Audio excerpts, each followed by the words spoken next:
Some viewers may find the following video disturbing. Viewer discretion is advised.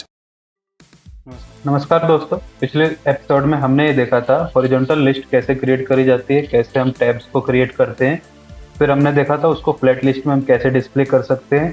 Flat list में vertical और horizontal का concept समझा था, scroll view देखा था और कस्टम स्टाइल देखा था। फिर हमने देखा था कस्टम और डायनेमिक कार्ड हम कैसे क्रिएट कर सकते हैं और कैसे उसको स्टाइल्स दे सकते हैं। आज के एपिसोड में हम ये देखेंगे कि बॉटम सीट कैसे क्रिएट करते हैं, मॉडल कैसे क्रिएट करते हैं, कैसे उसको स्टाइल्स देते हैं। साथ में हम देखेंगे डायनेमिक कंपोनेंट कैसे क्रिएट करे जाते हैं, उसका क्या फ़ायदा होता है और उसको यूज़ कैसे करते हैं। ठीक है, उसके बाद में हम देखेंगे रिएक्ट नेटिव सेलेक्ट, उस ड्रॉप डाउन में जो डेटा आता है उसको कैसे हम दिखा सकते हैं, कैसे एनिमेटेड व्यू में हम उसको दिखा सकते हैं। फिर देखेंगे फ्लैश और टोस्ट मैसेजेस कैसे डिस्प्ले कर सकते हैं। एक्सियोस को देखेंगे, उसके बारे में समझेंगे और एक ग्लोबल एपीआई रैपर कैसे क्रिएट करते हैं ताकि उसको सब जगह यूज़ कर पाएँ। ऑन स्क्रॉल पे कंटेंट को कैसे टॉगल करते हैं, हमको ऑन स्क्रॉल करने पे क्या कंटेंट दिखाना है, क्या नहीं दिखाना है और ये कैसे होता है। स्क्रॉल व्यू के अंदर हम इसको कैसे परफॉर्म कर सकते हैं, वो सारा आज हम देखेंगे। चलिए शुरू करते हैं।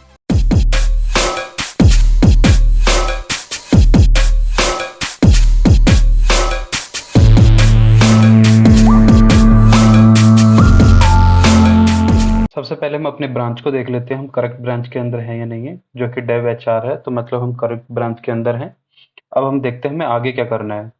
यहाँ हम देखेंगे, यहाँ पे अगर कोई भी इस आइकन पे क्लिक करता है तो हमको क्या करना है, हमको ये एक फिल्टर का पॉपअप दिखाना है, मतलब कि एक बॉटम सीट आनी चाहिए और उसमें फिल्टर करने के ऑप्शन होने चाहिए, गिव अवे टाइप और सॉर्ट बाय। ठीक है, तो ये हम कैसे बना सकते हैं। देखो, हम रिएक्ट नेटिव एलिमेंट यूज़ कर रहे हैं। रिएक्ट नेटिव एलिमेंट के अंदर क्या है, बॉटम सीट एक मॉडल ऑलरेडी अवेलेबल है, तो हम उसको यूज़ करेंगे। ठीक है, तो जैसे कि यहाँ पे अगर आप आओगे बॉटम सीट के अंदर, तो ये देखिए यहाँ पे इन्होंने एग्जाम्पल में दिखा भी रखा है किस तरीके से बॉटम सीट वर्क करता है। ठीक है, तो हमको बस यही यूज़ करना है। तो उसके लिए सबसे पहले हम करेंगे क्या, यहाँ आएंगे, अपने कंपोनेंट्स में जाएंगे और यहाँ पे फोल्डर बना लेंगे जिसके अंदर नाम देंगे मॉडल्स।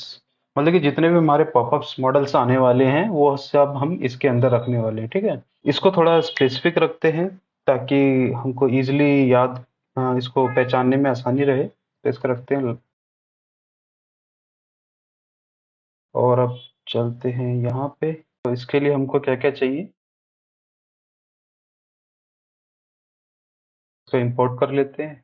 अब देखिए यहाँ पे क्या है, इज विजिबल होना चाहिए तभी ये यहाँ पे दिखेगा, तो उसके लिए हम यहाँ पे क्या करेंगे, यहाँ पे प्रॉप्स ले लेंगे। ठीक है, प्रॉप्स मैंने आपको पहले भी समझा रखा है कि हम किसी भी पेज से, स्क्रीन से, किसी भी कंपोनेंट में कुछ भी प्रॉपर्टी और पैरम्स पास कर सकते हैं।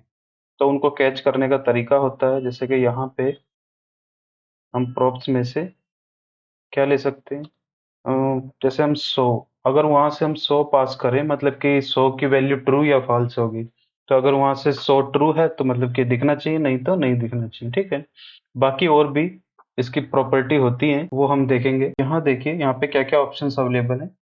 एक तो है कोई भी आपको प्रॉप्स जो पास करना है वो आप इसके अंदर पास कर सकते हो। बैकड्रॉप, मतलब कि यहाँ अगर हम जाएं, ये जो आप स्पेस देख रहे हो, यहाँ पे जो जगह बचा हुआ है, यहाँ पे अगर कोई प्रेस करता है तो ये मॉडल क्लोज हो जाना चाहिए, तो वो उसके लिए बोला हुआ है। ठीक है, और फिर है इसको अगर कोई स्टाइल देना है, बैकड्रॉप स्टाइल, सेम ये जो बैकग्राउंड में जो कलर आ रहा है आपका बैकड्रॉप स्टाइल है, ये हम स्टाइल कर सकते हैं। ठीक है, उसके बाद में है स्क्रॉल व्यू प्रॉप्स, अगर आपको स्क्रॉल व्यू की कुछ प्रॉपर्टी पास करनी है तो वो आप यहाँ से कर सकते हैं। ठीक है, तो फिलहाल के लिए अभी हम क्या करेंगे, हमको फिलहाल कोई भी प्रॉपर्टी की भी जरूरत नहीं है। ठीक है, और यहाँ एक सिंपल सा हम टेक्स्ट मैसेज डिस्प्ले कर देंगे, हेलो फिल्टर्स। ठीक है, ताकि हम ये चेक कर लें ये अच्छे से काम कर रहा है या नहीं कर रहा है। और इसको यूज करने का तरीका क्या है, आप यहाँ पे आइए अपने मेन स्क्रीन के अंदर, जहाँ पे भी हमको इसको यूज करना है, और इसके सबसे बाहर, मतलब कि स्क्रॉल व्यू से बाहर, यहाँ पे हम इसको इंपोर्ट कर देंगे, live give away filter model. और यहाँ हमको 100 पास करना पड़ेगा। 100 में क्या पास होगा, अब जैसे कि हमको एक वेरिएबल बनाना पड़ेगा इसका, जैसे कि शो फिल्टर्स, और बाय डिफॉल्ट इसमें फॉल्स पास कर देंगे, ठीक है। अब यहाँ पे हम क्या करेंगे, टॉगल फिल्टर मॉडल। देखिए, चाहे तो हम डायरेक्ट इसके अंदर वैल्यू पास करके इसको ट्रू और फॉल्स सेट कर सकते हैं, परंतु हमको क्या चाहिए कि हम उस पे कुछ एक्शन भी परफॉर्म करने वाले हैं जो कि हमें आगे यूज होने वाला है। इसलिए ये बेटर होता है कि आप क्या करें, एक फंक्शन कॉल करें और उसके अंदर वैल्यू को सेट करें, ठीक है। तो हम क्या करेंगे, कॉन्स्ट टॉगल फिल्टर मॉडल, ठीक है, और यहाँ पे कर देंगे सेट सो फिल्टर्स के, अगर वो ट्रू है तो फॉल्स हो जाए, फॉल्स है तो ट्रू हो जाए, ठीक है। पहले तो यहाँ पे सो के अंदर हमको पास करना होगा सो फिल्टर्स, तो मतलब कि जो जो भी सो फिल्टर की वैल्यू होगी वो यहाँ पे इसके अंदर आ जाएगी, ठीक है। यहाँ पे जो हमने देखा था प्रॉपर्टीज के अंदर ऑन बैकड्रॉप प्रेस, ठीक है, तो इसका हम यूज कर लेते हैं। अगर यहाँ पे प्रेस होता है तो हम यहाँ क्या करेंगे, ऑन क्लोज कॉल कर देते हैं, क्योंकि इसका डायरेक्टली मतलब है कि हम उसको क्लोज कर रहे हैं, ठीक है। तो ऑन क्लोज यहाँ से कॉल हो जाएगा। अब यहाँ पे हमको ऑन क्लोज लेना है और यहाँ से टॉगल फिल्टर मॉडल कॉल कर लेना है, ठीक है। हमें इस वाले आइकन पे क्लिक करने पे ये दिखना चाहिए, ठीक है। इस वाले आइकन पे क्लिक करने पे हमको ये सारा दिखना चाहिए। तो यहाँ पे देखो, हमने पहले से ही लिया हुआ है ऑन एक्शन, और ऑन एक्शन पे हम क्या करेंगे, सिंपल सा पहले तो हम यहाँ देख लेते हैं। अभी हम ऑन एक्शन में ऑप्शन का नाम भेज रहे हैं, ठीक है। तो अभी जैसे कि यहाँ पे हम क्या करेंगे, यहाँ एक और फंक्शन कॉल लगा देंगे और इसके अंदर जो भी वैल्यू आ रही है उसको कैच कर लेंगे। देखिए बेसिकली है क्या, यहाँ से हमको टाइप पता चल रहा है कि किस वाले आइकन पे क्लिक हुआ है, ठीक है। तो हम क्या करेंगे, इसको सिंपली टाइप की तरह यहाँ पे एक्सेस करेंगे और यहाँ कंडीशन चेक कर लेंगे, if type is equal to क्या है, फिल्टर है, सिंपली इसको कॉल कर सकते हैं टॉगल फिल्टर मॉडल। इस पे प्रेस करते हैं। अब देखिए नीचे आपको दिख रहा होगा एक हेलो फिल्टर करके आ रहा है, ठीक है। यहाँ देखिए यहाँ पे, पर हमें पीछे के बॉडी नहीं दिख रही, क्यों, क्योंकि अभी हमने उसको कुछ भी स्टाइल नहीं दिया है। तो उसको स्टाइल देने के लिए हमको क्या करना होगा, यहाँ आएंगे, पहला है बैकड्रॉप स्टाइल। यहाँ हमको बैकड्रॉप का स्टाइल डिफाइन करना है। तो हम क्या करेंगे, यहाँ पे बैकग्राउंड में ब्लैक कलर यूज करेंगे, क्योंकि वहाँ पे ब्लैक का ही एक शेड यूज करा हुआ है हमने। ओपेसिटी उसकी अभी देखिए 1 रख के देखते हैं, तब देखना क्या होगा। ये देखिए, तो अभी पीछे का जो जितना भी है वो अभी हमको दिखेगा नहीं, क्योंकि हमने उसकी ओपेसिटी कितनी कर दी है, 1 कर दी है।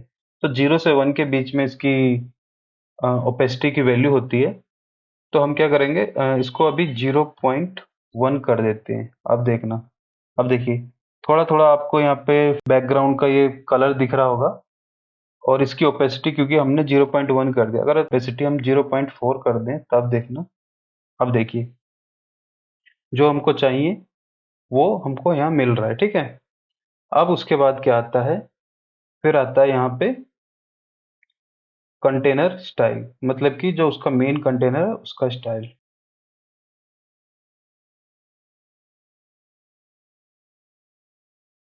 अब क्या है कि हमको इस कंटेनर का जो है वो स्टाइल देना है, ठीक है। तो स्टाइल कैसे देंगे हम, अभी देखिए क्या है कि इसने पूरा जितना ये स्क्रीन है उतना साइज ले रखा है। करना क्या है, पहले तो इसको बैकग्राउंड कलर देना पड़ेगा, ताकि हमको पता चल जाए ये एक्चुअल में कितना स्पेस ले रहा है यहाँ पे। तो अभी जो कलर हमको चाहिए, अगर हम यहाँ देखें, हमको ये वाला कलर चाहिए जो कि हमने अपने थीम में सेकेंडरी कलर यूज कर रखा है, ऐप सेकेंडरी, ठीक है। सेव करेंगे। अब देखिए ये इतना स्पेस ले रहा है और बाय डिफॉल्ट कंटेंट यहाँ पे अलाइन है। तो हमको कितना करना है, इसका मैक्स हाइट फिक्स कर देनी है। इसका मान लीजिए साइजेस डॉट हाइट इंटू 0.7। अब देखिए अभी ये क्या है, नीचे से इसने स्पेस ले लिया, क्योंकि बाय डिफॉल्ट ये टॉप से बॉटम तक के लिए डिस्प्ले कर रहा था। तो हम क्या करेंगे, इसको मार्जिन टॉप जो है ऑटो कर देंगे, मतलब कि ऊपर से जितना भी स्पेस बचा हुआ है वो ले ले और नीचे आ जाए नीचे आके सेट हो जाए, ठीक है। तो अब जित अगर हम यहाँ देखें तो ये क्या है कि यहाँ तक स्पेस ले रहा है, मतलब कि जो हमारे पीछे दो कार्ड दिख रहे हैं स्टैट्स के, यहाँ तक। तो हम क्या करेंगे, इसको 0.8 कर देते हैं। अब देखिए परफेक्ट जो हमको चाहिए वो मिल रहा है। उसके बाद में अगर आप यहाँ ध्यान से देखोगे, इसमें एक बॉर्डर रेडियस है, ठीक है। तो बॉर्डर रेडियस के लिए हम क्या करेंगे, अब देखिए इसने यहाँ से बॉर्डर रेडियस ले लिया है, ठीक है। और एक और चीज देखने वाली बात यह है कि इसने साइड से स्पेस लिया हुआ है, ठीक है। तो वो स्पेस भी हम क्या कर सकते हैं, मार्जिन हॉरिजॉन्टल 10 कर देते हैं। अब देखिए साइड से स्पेस भी आ गया है, ठीक है। अलाइन आइटम्स को हम क्या कर देंगे, फ्लेक्स स्टार्ट, ताकि जो इस जहां से ये स्टार्ट हो रहा है वहां से हमको आइटम दिखने लगे। अभी क्या है कि बॉटम में अलाइन थी, इसलिए जो भी आता है वो बॉटम में चला जाता है। पर हमको क्या है कि जितना हमने मॉडल सेट किया उसके अंदर डेटा दिखना चाहिए, ठीक है। अब हमको क्या करना है, यहाँ पे देखिए, यहाँ पे आइकन डिस्प्ले करना है, फिर यहाँ पे हमको उसका टाइटल डिस्प्ले करना है। तो मतलब कि इन दोनों के बीच में इक्वल स्पेस होना चाहिए। और अगर यहाँ देखें तो यहाँ बिल्कुल भी पैडिंग नहीं है, तो हम कंटेनर को एक पैडिंग दे देते हैं सब तरफ से। पैडिंग अगर सब तरफ से देनी है तो हम डायरेक्ट पैडिंग यूज कर सकते हैं, और लेट से 20 पैडिंग देते हैं। देखिए, तो देखिए अभी हमको चाहिए क्या, हमको यहाँ पे फिल्टर चाहिए। फिल्टर एक टाइटल होना चाहिए और उसके इधर साइड पे क्रॉस आइकन होना चाहिए, ताकि उस पर क्लिक करते ही फिल्टर क्लोज हो जाए। हालांकि अगर आप पीछे प्रेस करोगे तो भी ये क्लोज हो जाएगा, क्योंकि हमने बैकड्रॉप प्रेस दे रखा है। बाकी इसको हम एक आइकन यहाँ पे भी देंगे, ताकि यूजर को पता चले कि वो इसको यहाँ से क्लिक कर सकता है। उनको एक प्रॉपर आइडिया देना होता है यूजर को, ताकि कोई भी इसको इजीली यूज कर पाए, ठीक है। तो अब हमको यहाँ पे आइकन लाना है। देखिए इसके काफी तरीके होते हैं। जो क्रॉस आइकन है, चाहे तो आप उसको टॉप पे दिखा दीजिए, उसका पोजीशन एब्सोल्यूट कर दीजिए। परंतु हमारे इसमें केस में क्या है कि हमको उसके आमने सामने रखना है। तो हम क्या करेंगे, यहाँ से एक व्यू लेंगे, ठीक है। और इस व्यू में स्टाइल दे देंगे, स्टाइल्स डॉट, मतलब कि दोनों के बीच में स्पेस आ जाए और दोनों एंड पे शिफ्ट हो जाए, ठीक है। तो यहाँ पे हमको दिखाना है टेक्स्ट फिल्टर्स, और यहाँ पे हमको दिखाना है क्लोज सर्कल आइकन। अब जो है आपको ये इस पे एक सेंटर लाइन दिख रहे होंगे, परंतु आप कह रहे होगे अभी ये मतलब कि यहाँ क्यों नहीं जा रहा है। क्योंकि देखिए जब भी, मैंने पहले भी आपको समझाया हुआ है कि जब भी ऐसी सिचुएशन आए जहाँ पे आपको ये नहीं पता चल रहा है कि वो एक्चुअल में स्पेस कितना ले रहा है, सिंपल सा आप उसको बैकग्राउंड कलर दीजिए। जैसे कि मैं इसको ग्रीन देता हूँ। अब देखिए जब ये स्पेस ही इतना ले रहा है तो ये ऑब्वियस सी बात है कि ये इसको यहाँ पे नहीं पहुंचा पाएगा, हमारी ये वाली क्लास वर्क नहीं करेगी। तो मतलब उसको उतना स्पेस मिलना चाहिए। तो हम क्या करेंगे, यहाँ पे इसको साइज देना होगा, विड्थ देनी होगी। विड्थ जो है, देखिए अगर मैं इसको 100% दूं तो ये इसका 100% स्पेस ले लेगा, ठीक है। तो हमको क्या करना है कि ये इसके अंदर जितने भी कंपोनेंट और जितने भी हम आगे कंपोनेंट डिस्प्ले करने वाले हैं, हमें चाहिए कि वो सारे फुल विड्थ लेके चले। तो मैं क्या करता हूँ, एक मेन व्यू ले लेता हूँ, ठीक है, मेन व्यू। और इसके अंदर स्टाइल दे देते हैं, इसको नाम दे देते हैं स्टाइल्स डॉट कंटेनर, ठीक है।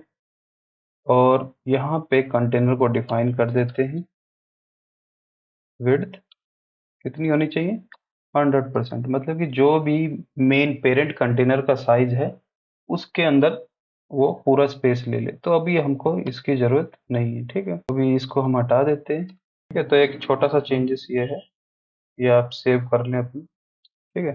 तो अब क्या है कि इन दोनों के बीच में स्पेस आ गया, परंतु यहाँ पे हमको इसको स्टाइल देना है।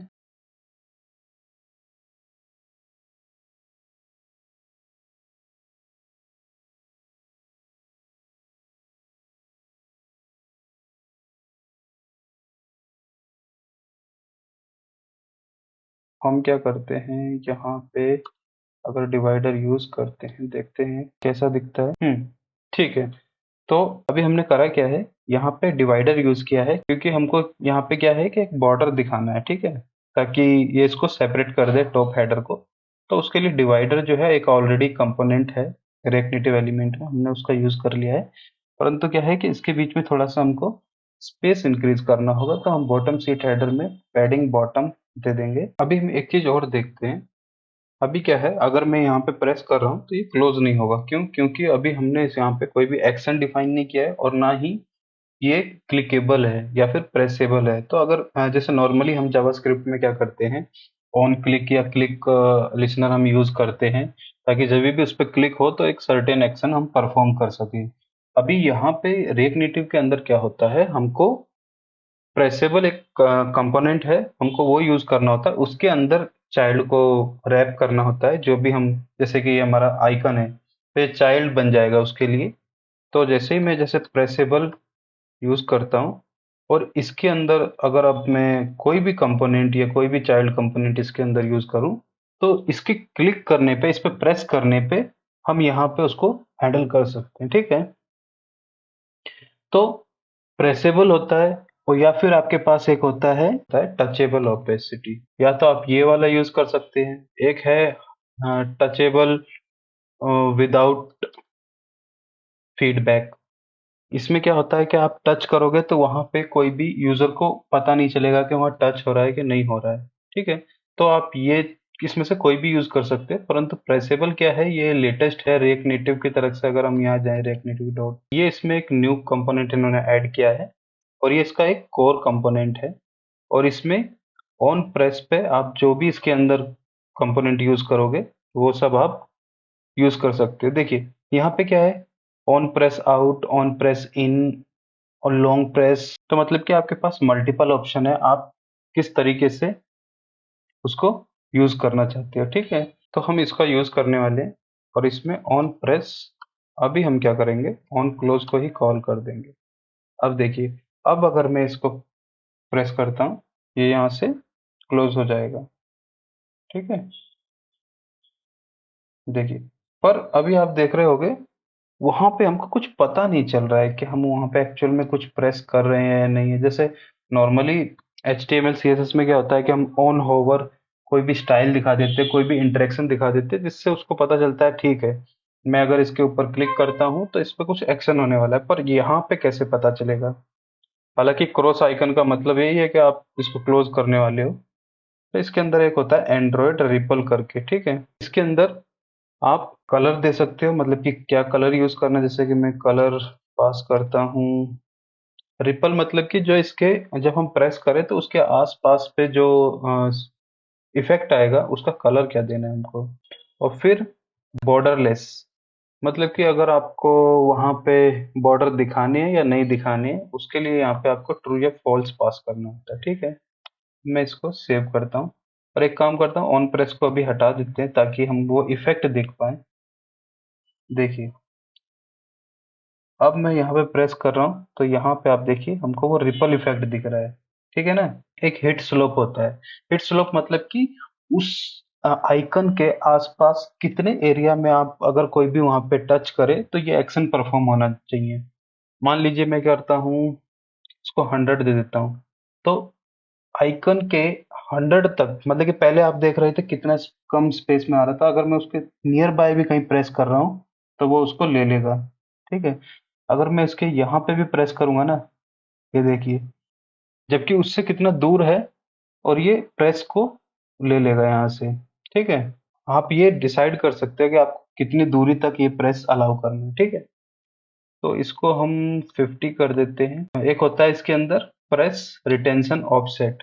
ऑफसेट के अंदर क्या होता है कि आप इस आइकन के टॉप बॉटम लेफ्ट राइट का ऑफसेट की वैल्यू डिफाइन कर सकते हैं, मतलब कितनी दूर से प्रेस हो रहा है वो वैल्यू यहाँ पे आप दे सकते हो। ठीक है। तो जैसे टॉप 20, लेफ्ट 10, तो आप इस तरीके से दे सकते हैं इसको। तो फिलहाल हमें इसकी जरूरत नहीं है। ऑन प्रेस ठीक है, आइकन पे दिखा। और सिमिलरली ही यहाँ पे क्या है कि अब देखोगे आप, वो थोड़ा सा फेड तो हो रहा है, परंतु हमको ये वाला इफेक्ट अगर वहां देना है तो अभी यहाँ पे देखिए, यहाँ पे क्या है कि हमने टचेबल ओपेसिटी यूज किया हुआ है, ठीक है ना। तो हम क्या कर सकते हैं, यहाँ पे भी प्रेसेबल यूज कर सकते हैं। हालांकि इसको भी हम कलर देके यूज कर सकते हैं, परंतु प्रेसेबल क्या है, ज्यादा बेटर ऑप्शन है जब भी हम किसी चीज को प्रेस कर रहे हैं, ठीक है। और यहाँ पे भी स्लोप इसका भी 50 कर देते हैं, ठीक है। और हाँ, अगर आप ये सोच रहे हो बॉर्डरलेस फॉल्स हो तब क्या होगा, तो देखिए फॉल्स करके देख लेते हैं एक बार इसको। अब देखना, देखो पहले पहले क्या आ रहा था, सर्कल आ रहा था, पर अब क्या है, अब स्क्वायर आ रहा है, क्योंकि अब यहाँ पे बॉर्डर रेडियस नहीं अप्लाई हो रहा है, ठीक है। तो इसलिए उसको ट्रू रखते हैं, ठीक है। और अगर आप ये सोच रहे हो कि उसके आसपास में बहुत कम जगह ले रहा है, तो आप इसमें थोड़ा स्टाइल देके, जैसे मैं स्टाइल में पैडिंग अगर उसकी बढ़ा दूं, 10 कर देता हूँ, अब देखना वो स्पेस भी उतना ही लेगा, ठीक है। तो वो आप अपने हिसाब से यूज कर सकते हो, फिलहाल हमें उसकी कोई जरूरत नहीं है। और अब चलते हैं यहाँ पे, देखिए एक चीज और, यहाँ पे क्या है कि हम जो है आइकन को हम जगह जगह पे इंपोर्ट कर रहे हैं, जो कि हमारे लिए मतलब कि वैसे तो कोई प्रॉब्लम नहीं है, पर जब हमको कुछ भी चेंज करना होगा तो अब हमें यहाँ पे आके आइकन का नेम वगैरह डालना पड़ रहा है। और जैसे कि अभी हमने यहाँ पे भी देखा था, तो हमको यहाँ पे ये अलग अलग करके इंपोर्ट करने पड़ रहे हैं, उसमें सेम ही चीज को दो दो बार हम यूज करना पड़ रहा है, क्योंकि हमारी लाइब्रेरी में क्या है कि हमको नाम के साथ इंपोर्ट करना पड़ रहा है, ठीक है। तो इस केस में हम क्या कर सकते हैं, हम एक ना डायनेमिक कंपोनेंट का कॉन्सेप्ट यूज कर सकते हैं। यहाँ पे कोई भी कंपोनेंट को डायनेमिकली तरीके से बना सकते हैं, ठीक है। तो वो डायनेमिक कंपोनेंट कैसे बनाते हैं वो देख लेते हैं। उसके लिए हम क्या करेंगे, कंपोनेंट्स में जाएंगे, कंपोनेंट में एक फोल्डर बना लेंगे कॉमन नाम का, ताकि हम ये कंपोनेंट कॉमनली सब जगह यूज करने वाले हैं, इसलिए इसका नाम कॉमन रखा, और यहाँ लिख देते हैं डायनेमिक। तो वो आपके ऊपर है, आप इसका नाम कैसा रख रहे हो।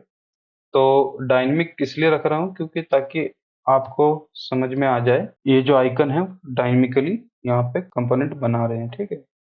हमको यहाँ पे करना क्या है, हमको यहाँ से प्रॉपर्टीज मिलेंगी, ठीक है। मतलब कि ये हमको वहां से पास करनी है, जो अभी नॉर्मली हम क्या पास कर रहे हैं, साइज पास करते हैं, कलर पास करते हैं, तो सेम हमको वही लेना है, साइज।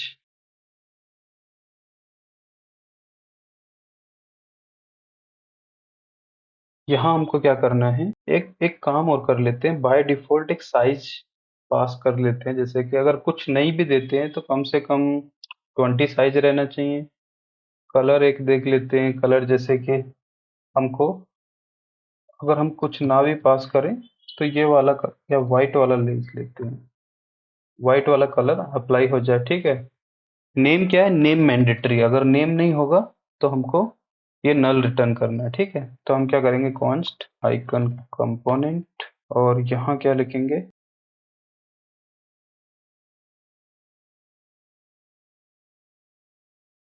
ये कहाँ से मिलेगा हमको, इसके अंदर देखो करना क्या होगा, हमको जो भी आइकन चाहिए वो हम डायरेक्ट यहाँ इंपोर्ट करके यूज करेंगे। जैसे कि मैं अभी आपको पहले एग्जांपल लेके बताता हूँ। अभी हमको जो आइकन चाहिए वो क्लोज सर्कल है, ठीक है। तो मैं क्या करूंगा, क्लोज सर्कल को कहाँ से करना है हमें, ये आइकन सेक रिएक्ट नेटिव से, ठीक है। तो अब हमने ये आइकन इंपोर्ट कर लिया है, और ये जितने भी अब हमको यूज करने हैं आइकन्स, उनको हम पहले इंपोर्ट करेंगे आइकन कंपोनेंट्स के अंदर। और फिर जब भी हम अपने जिस भी स्क्रीन से इसको यूज करना चाहते हैं उसमें हम नाम पास करेंगे, साइज और कलर पास करेंगे, और डिफॉल्ट भी हमने एक वैल्यू दे के रखी है, ताकि अगर हम भूल जाएं तो बाय डिफॉल्ट वो व्हाइट कलर और 20 साइज का अपना ले ले, ठीक है। तो यहाँ पे अब हम क्या कर रहे हैं, आइकन कंपोनेंट के अंदर जो भी नाम पास करेंगे वो उस कंपोनेंट को यहाँ पे रिप्लेस कर देगा, ठीक है। और साथ ही में हम नल चेक करते चलेंगे, अगर आइकन कंपोनेंट नहीं है तो रिटर्न नल, मतलब कि वहां पे एम्प्टी हो जाना चाहिए, कुछ भी विजिबल नहीं होना चाहिए। एल्स हमको क्या करना है, आइकन कंपोनेंट को रिटर्न करवा देना है, ठीक है। और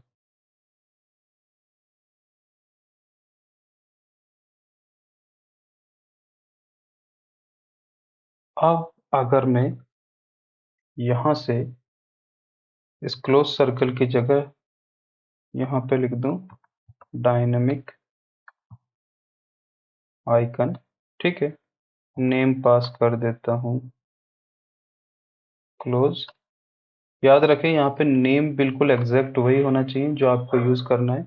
साइज बाय डिफॉल्ट हमने 20 रखा है, पर यहाँ पे हमको 22 चाहिए, और कलर हम जो पास करेंगे वो वहाँ पे यूज हो जाएगा। अब देखिए मैं यहाँ से इसको हटा देता हूँ, सेव करते हैं। ओके, तो यहाँ पे क्या है कि हमारे हमने जो विड्थ 100% दी थी उसकी वजह से क्या हो रहा है कि ये फुल स्पेस ले रहा है, जो कि हमारे लिए प्रॉब्लम करेगा। तो एक काम करते हैं, हम थीम्स के अंदर से वो 100% हटा देते हैं सब जगह से, क्योंकि हमको वो प्रॉब्लम कर रहा है, ठीक है। क्या है कि हमारा कोई भी प्रीवियस डिजाइन नहीं बिगड़ना चाहिए, जो भी हमने स्टाइलिंग दी है वो एज इट इज रहे। हम बस क्या करेंगे, यहाँ पे जो हमने स्टाइल है वहाँ पे हम 100% पास कर देते हैं, क्योंकि यहाँ पे हमको एक ही जगह चेंज करना पड़ेगा, वरना हमको बॉटम सीट हेडर जो है इसमें विड्थ 100% पास कर देते हैं, ठीक है। तो इसमें हमारे कोई भी चेंज नहीं आएगा।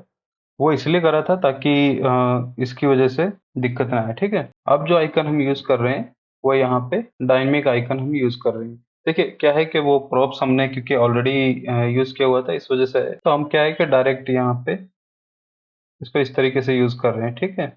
अब देखिए, अब जैसे कि हमारे पास दो आइकन और हैं, ठीक है। जैसे कि ये कहाँ पे हमारे पास लाइव में जाएंगे, और लाइव में टॉप हेडर, यहाँ देखिए, यहाँ पे अब हम क्या है कि आइकन पास कर रहे हैं, परंतु अगर हम यहाँ देखें तो यहाँ पे हमको पूरा पूरा कंपोनेंट ही पास करना पड़ रहा है। तो उससे बेटर क्या है कि हम यहाँ पे देखिए, साइज और कलर तो हमको सेम ही रखना है, तो हम इसको कॉपी कर लेते हैं और बाकी को एज ए स्ट्रिंग बना देते हैं। क्योंकि अगर आपको कंपोनेंट ही यूज करना पड़ेगा किसी ऑब्जेक्ट में तो वो एक अच्छा नहीं है, ठीक है। तो हम क्या करते हैं, इन सबको रिप्लेस कर देते हैं सिर्फ स्ट्रिंग से।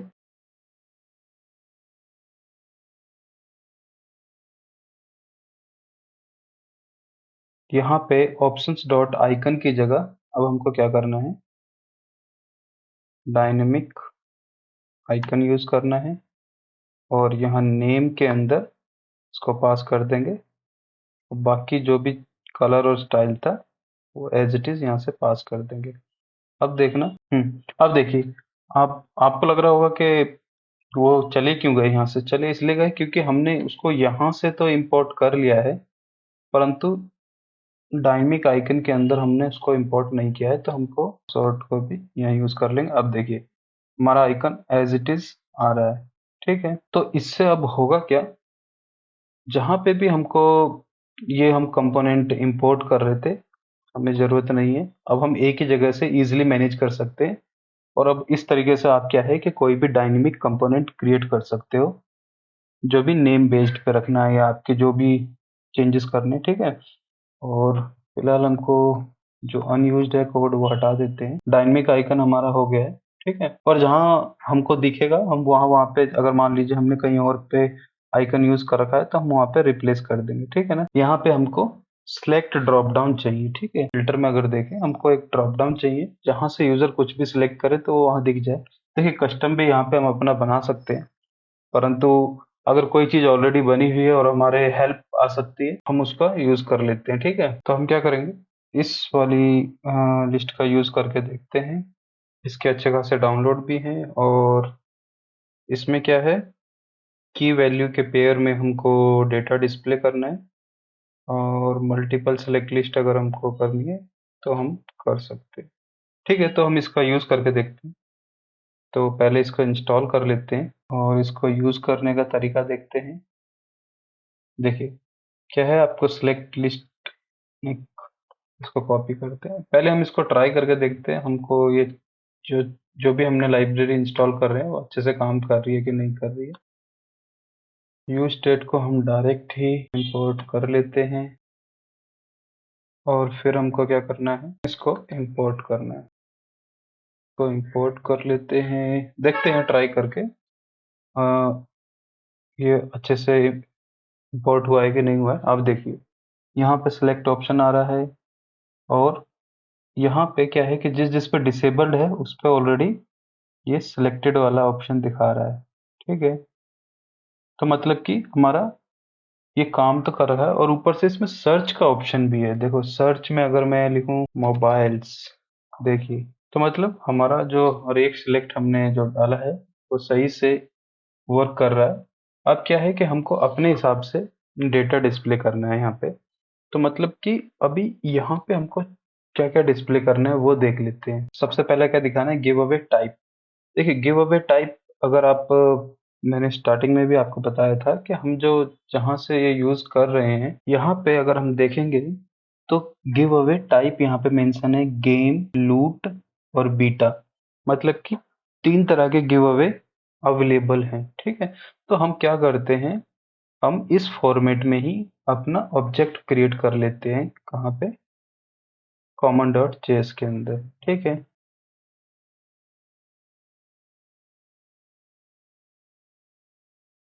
अब देखिए यहाँ पे एक और चीज ऐड कर लेते हैं हम। बाय डिफॉल्ट अगर यूजर कुछ भी सिलेक्ट नहीं करता है तो वहां पे एक नन का ऑप्शन भी होना चाहिए। ठीक है, इसको हम लॉजिकली हैंडल कर लेंगे कि अगर नन सेलेक्टेड है तो कुछ भी फिल्टर नहीं होना चाहिए। ठीक है, तो इसी तरीके से अगर हम अपना दूसरा देखें, दूसरा है सॉर्ट बाय। तो सॉर्ट बाय अगर हम अपने इसके प्लेटफॉर्म में देखें, सॉर्ट बाय क्या क्या दे रखा है, यहाँ लिखा हुआ है डेट, वैल्यू, पॉपुलैरिटी। सिमिलरली उसका भी हम क्रिएट कर लेंगे, और यहाँ पे भी इसको give away types, give away sort by. ठीक है, सेव कर लेंगे। यहाँ पे अब ये जो डेटा है जो हम यहाँ पास कर रहे थे, उसमें सिंपली हम इंपोर्ट कर लेंगे कॉन्स्ट स्टैटिक डेटा, और इसके अंदर है give away sort by, give away types. ठीक है, पहला देखिए हमको चाहिए गिव अवे टाइप। ठीक है, टेक्स्ट यूज करेंगे। ठीक है, और यहाँ है गिव अवे टाइप चाहिए हमको, और यहाँ डेटा पास कर देंगे गिव अवे। सेव करेंगे। देखिए अब ड्रॉप डाउन में हमारे पास क्या है, गेम, लूट, बीटा और नन। मतलब कि हमको हमारे जो ऑप्शन है वो यहाँ पे विजिबल हो रहे हैं। देखिए और कितना स्मूथ लग रहा है ये सिलेक्ट करने पे, एक गजब का एनिमेशन आ रहा है। ठीक है, और वो सर्चेबल भी है। काम करते हैं, पहले इसको एक और व्यू के अंदर डाल देते हैं ताकि मेन पेरेंट के अंदर ही ये सारे रहें, और ये दो होने वाले, क्योंकि दूसरा है गिव अवे टाइप के बाद है, और यहाँ सिंपली पास कर देंगे गिव अवे सॉर्ट बाय। ठीक है, देखिए पर अभी हमको क्या है कि हमारा जो स्टाइल है उसके हिसाब से इसको मैच करना है। ठीक है, तो सबसे पहले इसका जो टाइटल है वो अगर हम देखें, जो पीछे हमने ये यूज करा हुआ है इसकी तरह है। तो अभी हमको क्या है, इस टेक्स्ट को स्टाइल देना है, तो इसको स्टाइल देते हैं।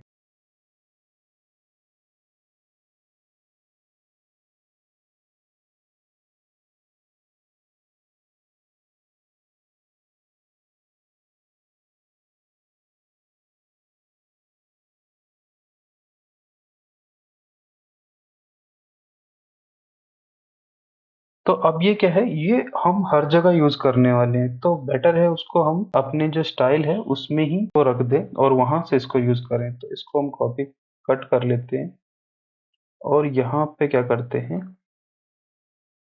फॉर्म स्टाइल्स के अंदर फॉर्म लेबर यहाँ यूज कर लेंगे। ठीक है, इसको सेव करते हैं, और यहाँ क्या करेंगे, यहाँ यहाँ से इंपोर्ट करने की बजाय स्टाइल से इंपोर्ट कर लेंगे, कोई भी चेंजेस नहीं आएगा। ठीक है, एक तो ये चीज होगी। दूसरी क्या है, जो बॉटम सीट है हम काफी जगह यूज करने वाले हैं, तो बॉटम सीट अगर हम मल्टीपल जगह यूज करेंगे तो ये सारा स्टाइल हमको बार बार यूज करना पड़ेगा। तो हम एक काम करते हैं, इसको सबको उठाते हैं, कट करते हैं, और चलते हैं अपने थीम के अंदर, और इसको यहाँ पेस्ट कर देते हैं, और यहाँ सब जगह पे जहाँ जहाँ पे हमने स्टाइल यूज किया है स्टाइल से इंपोर्ट कर लेंगे। ओके, ये हमने कंटेनर क्योंकि यहाँ पे यूज नहीं करना था तो इस वजह से ये हो रहा है। अभी हमने क्या काम करा है, हमने जो सारा जो भी हम कॉमन स्टाइल जो है, क्योंकि अब वो सारा स्टाइल हमको बार बार यूज करना था, तो इससे बेटर है उसको हमने एक जगह पे रख लिया और यहाँ से अब हम यूज कर लेंगे, जो कि हम नॉर्मल अप्रोच हम यूज करते आ रहे हैं, ठीक है। और यही मैं आपको बार बार समझा रहा हूँ, कोई भी काम जो हम रिपीटेड कर रहे हैं उसको एक जगह कंपोनेंट बनाइए, एक जगह फाइल बनाइए, वहां से इंपोर्ट करिए। बार बार लिखने का कोई जरूरत नहीं है। रिएक्ट का मेन मोटिव यही है कि आप एक बार लिखो और कहीं कहीं पे भी उसको यूज कर लो, ठीक है। अब है, अगर इसको थोड़ा सा देखें तो ये थोड़ा लाइट है। B1 क्या हमने कलर यूज किया है क्या? देख लेते हैं। B1 नहीं है, तो एक काम करते हैं, हम इसको एप लाइट ग्रे की तरह यूज कर लेते हैं। इससे क्या होगा कि वो थोड़ा कलर अभी थोड़ा सा उभर के नहीं आ रहा है, तो हमको वही कलर चाहिए एग्जैक्ट। तो हम अपने थीम के अंदर यहाँ पे लाइट ग्रे यूज कर लेते हैं। अब देखिए, अब थोड़ा सा निखर के आ रहा है वो कलर, ठीक है। तो ये हो गया। अब सिमिलरली हमको स्टाइल यहाँ पे भी पास कर देना है। इतना इजी हो जाता है हमारी लाइफ कि हमको बार बार कुछ भी करने की जरूरत नहीं है, एक बार लिखो, सिंपली यूज करते जाओ, ठीक है। और अभी देखिए, फॉर्म कंटेनर जो है, इसके अंदर हम एक चीज और कर सकते थे। इसमें लिख सकते हैं फ्लेक्स डायरेक्शन कॉलम और गैप दे सकते हैं। अब देखिए, दोनों के बीच में 10 का गैप आ गया। हमको कितना चाहिए? तो अब देखिए, अब क्या है, हम इसको इसको स्टाइल करने की कोशिश करते हैं। जो सिलेक्ट लिस्ट लिया है हमने, इसमें देखते हैं इसमें स्टाइल कैसे कर सकते हैं। एक तो प्लेस होल्डर मिसिंग है हमारा, हम प्लेस होल्डर लगा लेते हैं। पहले प्लेस होल्डर में क्या है, हमको लिखना है सिलेक्टेड टाइप, तो इसमें लिख देते हैं सिलेक्ट टाइप और यहाँ प्लेस होल्डर आ जाएगा। ये प्लेस होल्डर आ गया। अभी क्या है, इसको स्टाइल देख लेते हैं एक बार जल्दी जल्दी से।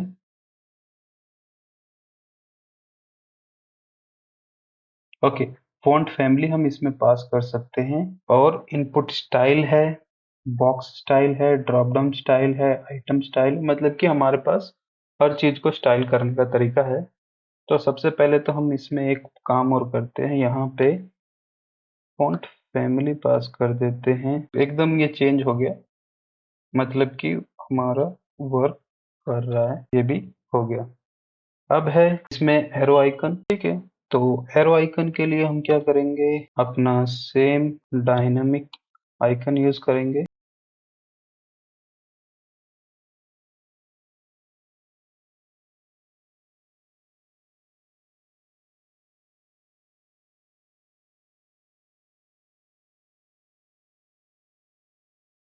लुक एंड फील ठीक लग रहा है। अब है इसके अंदर एक और चीज, वो है सर्च आइकन क्लोज आइकन। अभी हम देखेंगे, पहले हम ये देख लेते हैं बॉक्स स्टाइल और इनपुट स्टाइल, ठीक है। तो बॉक्स स्टाइल देते हैं इसको।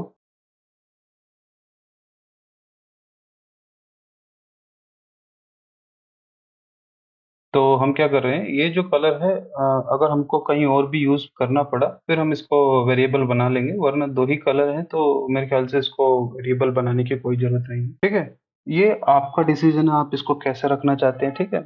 अभी यहाँ देखेंगे, इनका थोड़ा सा पैडिंग ज्यादा है और इसका जो कलर है वो सेम यही कलर है प्लेस होल्डर का, ठीक है। इनपुट स्टाइल अभी इसमें दे देते हैं इनपुट स्टाइल,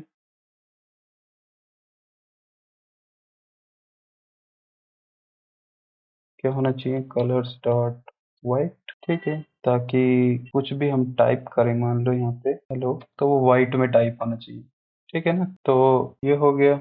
ड्रॉप डाउन आ रहा है, उसको भी एज इट इज स्टाइल कर देते हैं जो हमको चाहिए।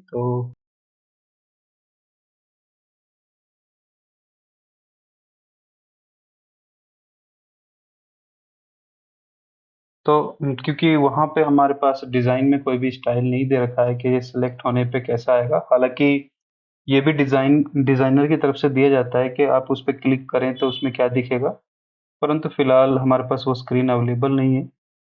तो हम क्या कर रहे हैं, इसमें अपना जो हमारे खुद के कलर हैं उनको यूज कर लेते हैं, ठीक है। तो सिलेक्ट ड्रॉप डाउन का हो गया और इसमें एक है ड्रॉप डाउन आइटम। आइटम मेरे ख्याल से स्टाइल उसका सही लग रहा है, उसमें कोई भी दिक्कत नहीं है। ऊपर से क्या है हमारे इसमें देखिए सर्च का आइकन है वो सब है, पे एक बार हम आइकन यूज करके देख लेते हैं। जैसे सर्च प्लेस होल्डर, जैसे उसका प्लेस होल्डर का अभी हम देना है कि सर्च हेयर। अब देखिए वो टेक्स्ट यहाँ पे चेंज हो गया। फिर है, क्योंकि अभी हमें इसकी जरूरत नहीं है, मैं बस आपको ये करके दिखा दे रहा हूँ। सर्च आइकन, सर्च आइकन में भी हमको सिंपली ऐसे ही कॉपी करना है, और यहाँ अगर मैं पास कर देता हूँ सर्च नॉर्मल वन, इसको ग्रे ही रखते हैं। देखिए ये हो गया। ऐसे ही हम कर सकते हैं क्रॉस क्लोज आइकन के लिए। देखिए तो अ, हम यहाँ पे जो आइकन है इस तरीके से पास कर सकते हैं। फिलहाल हमें सर्च की कोई ज़रूरत नहीं है, तो अगर देखिए इतना सब होते हुए भी अगर मैं सर्च को फॉल्स पास कर देता हूँ, तो आप देखना अब यहाँ पे सर्च का ऑप्शन ही नहीं आएगा। हम जो यूज़ करेंगे वो डायरेक्टली ले लेगा, ठीक है। तो हमने इवन ये पास कर रखे हैं, उसका कोई मतलब नहीं रह जाता। तो यहाँ पे भी हम क्या करेंगे, एरो आइकन की हमें ज़रूरत है, एरो को छोड़ के सर्च और क्लोज। क्योंकि देखिए सर्च और क्लोज आपको कब ज़रूरत पड़ेगी, जब हमारे पास जो ड्रॉप डाउन में फिल्टर्स हैं वो मान लीजिए 20 हैं, 50 हैं, 100 हैं, मतलब कि जहाँ पे यूज़र को सर्च करना पड़े कि बहुत ज़्यादा। यहाँ पे क्या है हमारे पास गिने चुने 3-4 ऑप्शन है, तो सर्च देने का कोई मतलब नहीं बनता है वहाँ पे, क्योंकि एक ही व्यू में यूज़र को सारा डेटा दिख जा रहा है। जब हमारे पास स्क्रॉलेबल लिस्ट होती है कि यूजर को बहुत सारा डेटा दिखाना था, तब वहां पे ये यूजफुल है। पॉपुलैरिटी है, इसमें है गेम लूट्स बीटा, और इसमें ठीक है ना, मतलब हमारा ये एज इट इज काम कर रहा है जो हमको चाहिए। अगर हम यहाँ पे एक चीज देखें, हम सेम ही कंपोनेंट 2 बार यूज कर रहे हैं, और जैसे कि हम जानते हैं कि कोई भी चीज अगर हमको बार बार यूज करनी है तो उससे बेटर है कि हम उसको एक नया चीज बना लेते हैं। तो अभी हम चलते हैं यहाँ पे कंपोनेंट्स में, कंपोनेंट में कॉमन, क्योंकि कॉमनली हम इसको यूज करने वाले हैं। तो हम क्या करते हैं, यहाँ पे जल्दी से एक कंपोनेंट बना लेते हैं ताकि हम इसको रीयूज कर पाएँ। हमको करना क्या है, यहाँ पे जो जो वैल्यू हमको वहाँ से चाहिए वो हम इसमें एज ए प्रॉपर्टी पास कर देंगे, और सारा स्टाइल यहाँ पे कॉपी कर लेंगे जो हम वहाँ पे यूज़ कर रहे थे।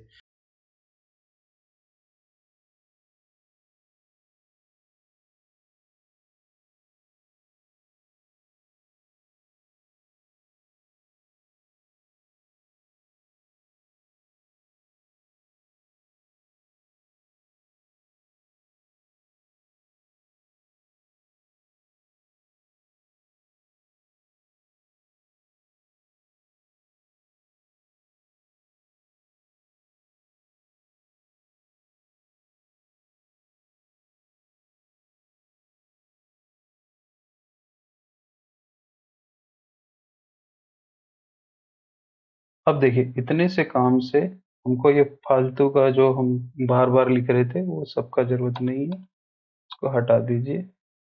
सिमिलरली कॉपी करेंगे यहाँ पे,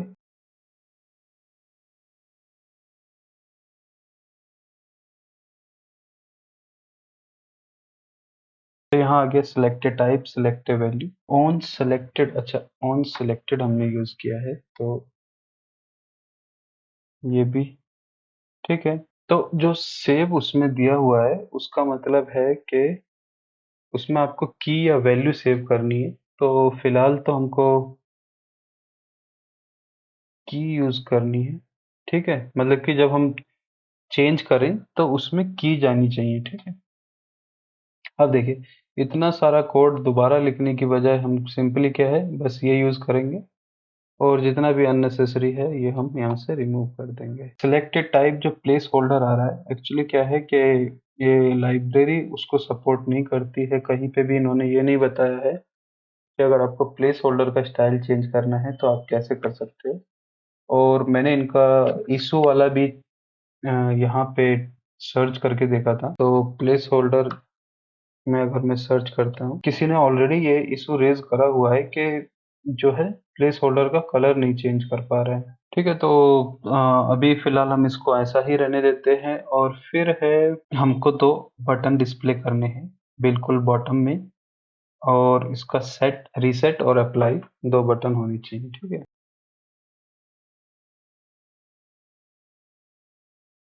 ये जो दो बटन हैं एग्जैक्ट हमारे हमको जो दिखा रखे वैसा ही यूज करना है।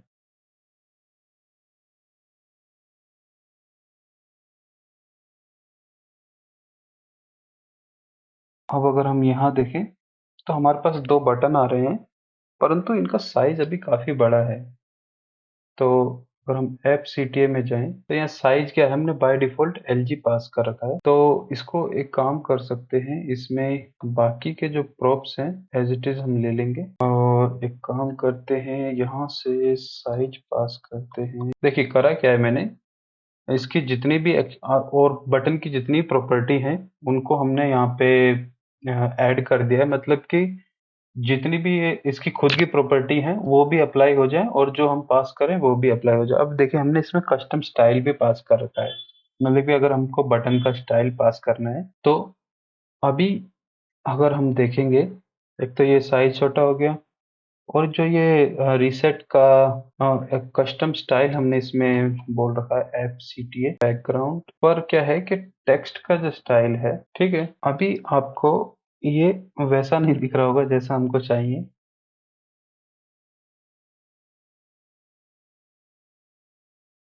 दोनों का लुक काफी सही आ रहा है और टाइटल में टाइटल स्टाइल पास कर देते हैं।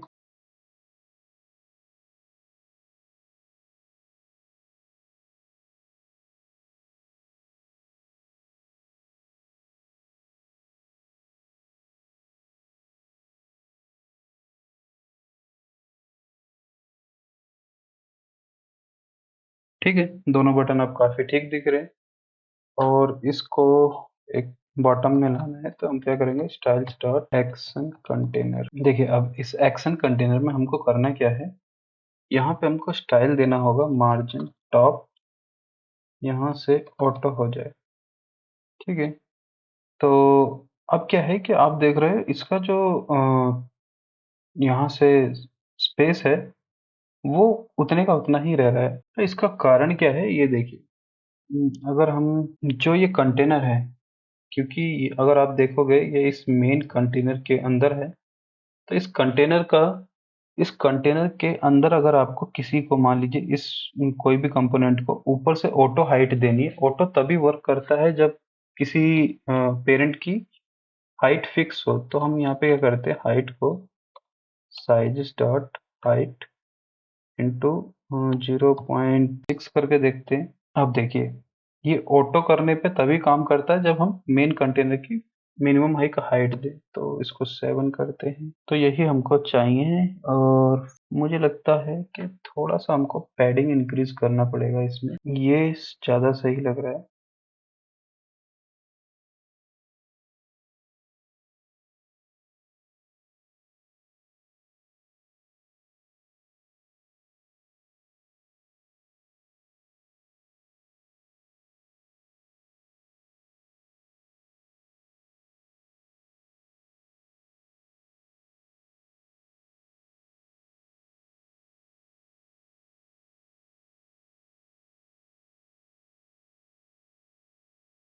ठीक है, तो इससे अब क्या है कि अब काफ़ी क्लीन लग रहा है। ठीक है, हमारा ये दोनों काफ़ी सही लग रहे हैं और अभी आप देख रहे होंगे एक स्क्रॉल बार इसमें आ रहा है, वो इसलिए आ रहा है कि अगर इसमें कंटेंट और भी होगा तो ये स्क्रॉल इजीली हो सकता है। वो मैं आपको दिखा देता हूँ, अगर मैं इसको 95 कर देता हूँ, आप देखना, अब मतलब कि ये जो कंटेंट है वो इजीली स्क्रॉल हो जाना चाहिए। ठीक है, तो अब हमको ये चीज नहीं चाहिए, हम इसको हटा देते हैं। तो हमारा फिल्टर का यूआई भी रेडी है। अब क्या हम क्या करते हैं, अब हम देखते हैं कि इसमें एपीआई कैसे इंटीग्रेट करते हैं। ठीक है, इसमें एक्शन हम तभी कुछ परफॉर्म कर पाएंगे जब हमारे पास हमारा एक्चुअल में एपीआई रेडी होगा। ठीक है, तो हम क्या करते हैं,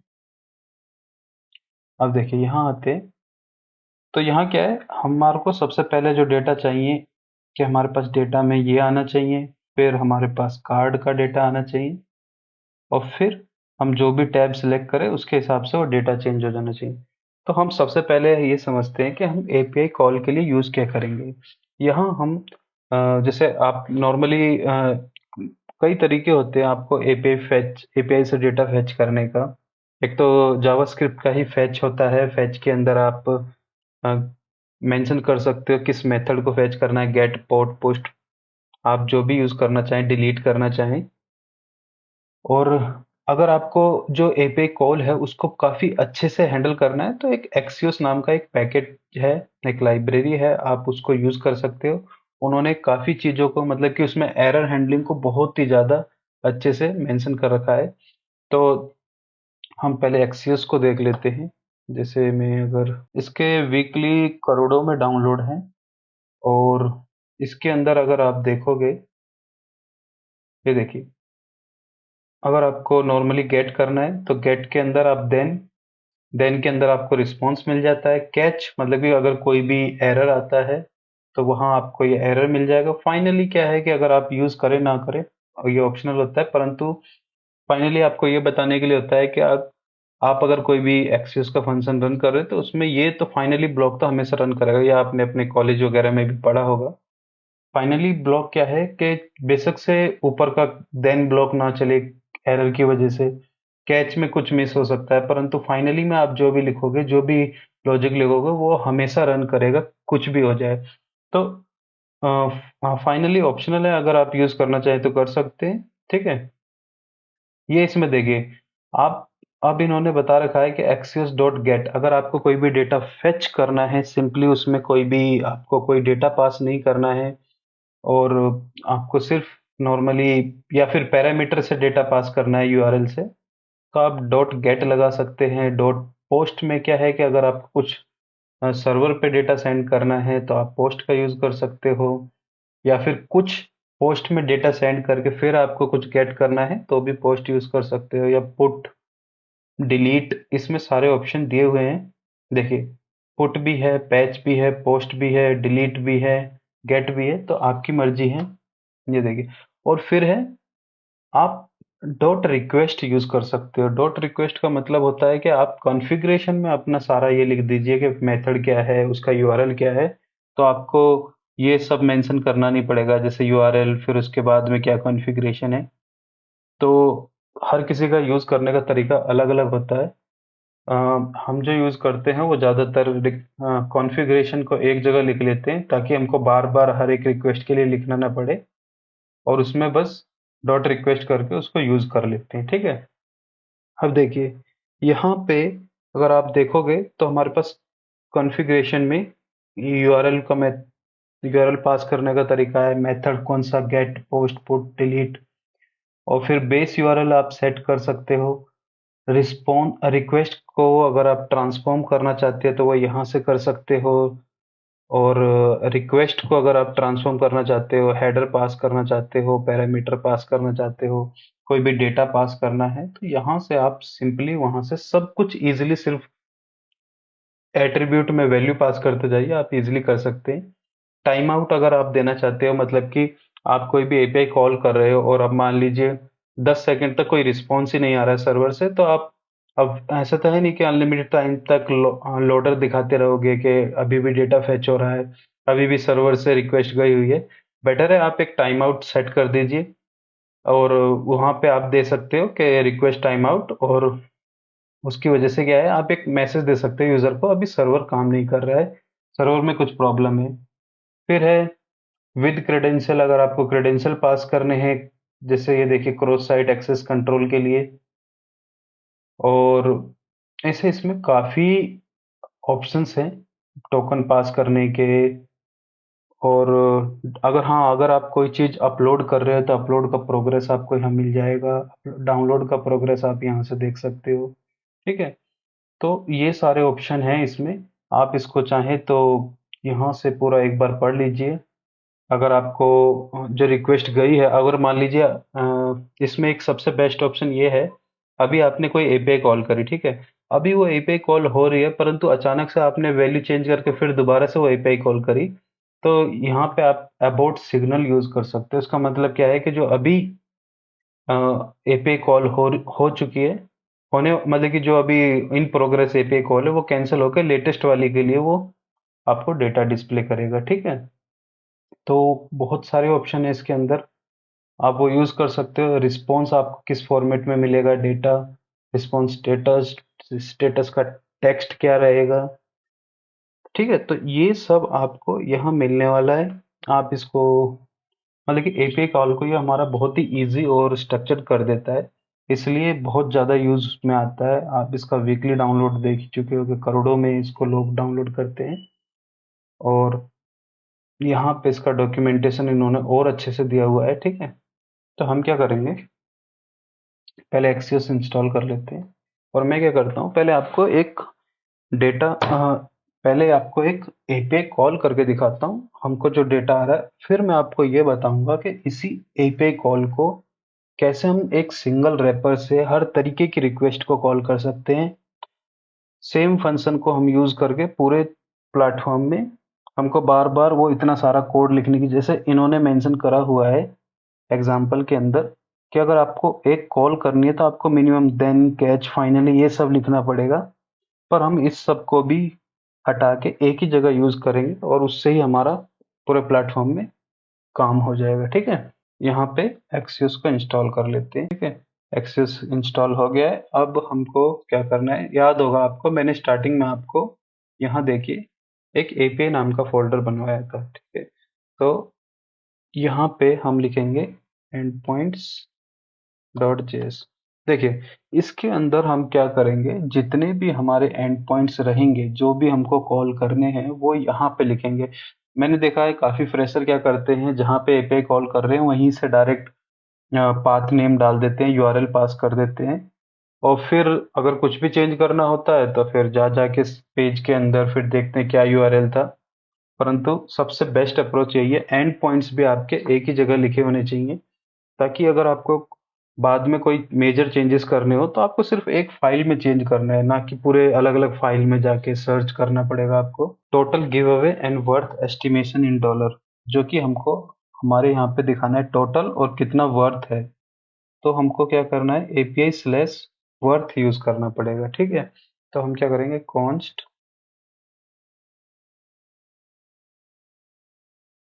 जो इसमें दिया हुआ है स्लैश एपीआई, ये तो हर एक में रहेगा, तो हम इसको बेस यूआरएल में ऐड कर लेंगे, परंतु हमारा जो मेन पाथ है वो क्या है, वर्थ है।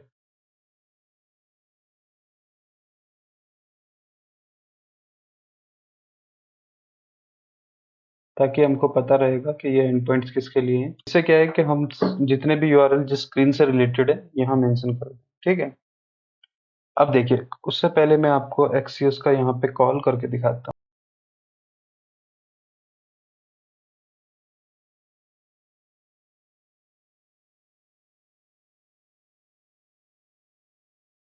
देखिए, इसको क्या है कि हम असिंक फंक्शन बनाएंगे, मतलब कि इसका वैल्यू हो सकता है कि 2 सेकंड ले ले, 4 सेकंड ले ले, 5 सेकंड ले ले, परंतु हमको जो बाकी की चीजें हैं वो काम करें और ये अपना काम करता रहे, और जब इसमें डेटा आ जाएगा तो ये डेटा हमको डिस्प्ले कर देगा।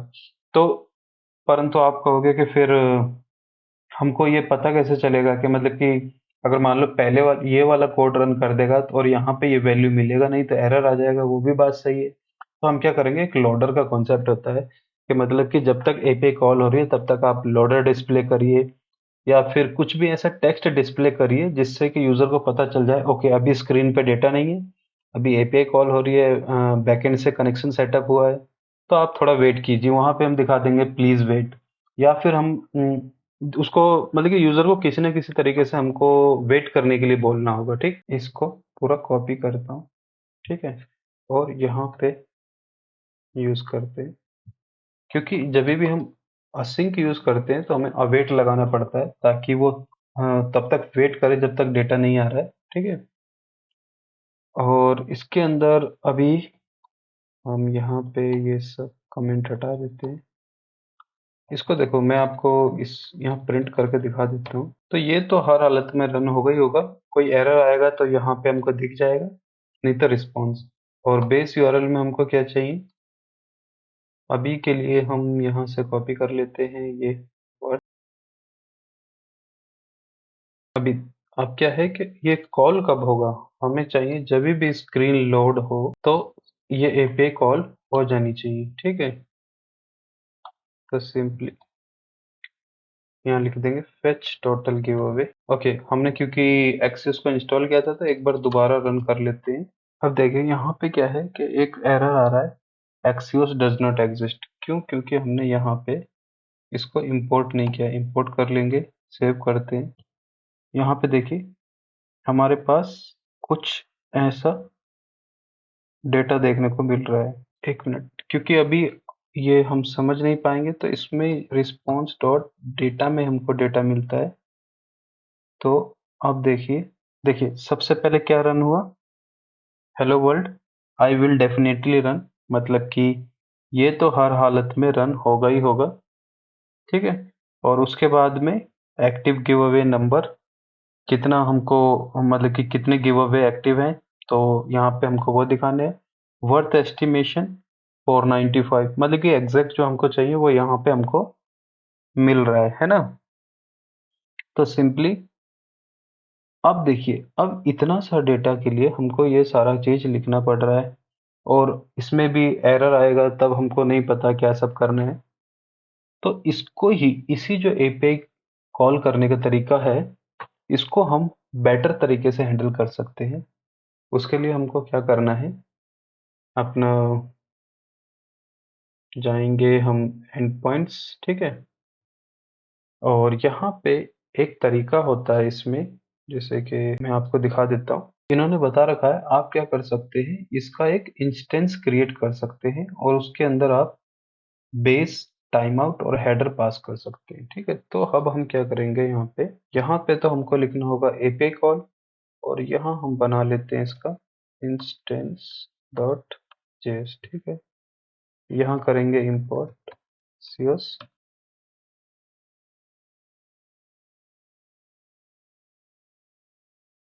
बेस यूआरएल आप कभी भी हार्ड कोडेड मत करिए, क्योंकि हो सकता है कि ये डेटाबेस, अगर आप मान लीजिएगा आपका खुद का ही एक सर्वर है जहाँ बैकएंड है जहाँ से आप डेटा ले रहे हो, और अगर आप यहाँ पे हार्ड कोडेड कर देते हो, कल को पता चलता है जो आप जिस पे मान लीजिए आप फ्री सर्वर पे चला रहे हो, और अचानक से जो वो सर्विस बंद हो गई और अब आप यूज नहीं कर सकते उस यूआरएल को, क्योंकि वो तो आपके उस वाले बैकएंड से कनेक्टेड है, परंतु कोड तो सेम रहने वाला है, पर आपको शिफ्ट करना पड़ेगा ना।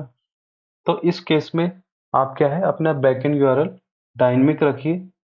डायनेमिक कैसे रखते हैं वो हम रिमोट कॉन्फ़िगरेशन में समझेंगे, परंतु ये जो वैल्यू है वो आप हार्ड कोडेड मत करिए, मतलब कि किसी एक वेरिएबल में स्टोर कर दीजिए, ताकि अगर आप कहीं से फेच भी करें तो उसको उस वेरिएबल में स्टोर करते ही यहाँ पे वो रिफ्लेक्ट कर जाए। तो इसलिए हम यहाँ पे क्या करेंगे, सोर्स फोल्डर से बाहर आएंगे और जो हमारा मेन फोल्डर है एक फाइल बनाएंगे डॉट env, ठीक है।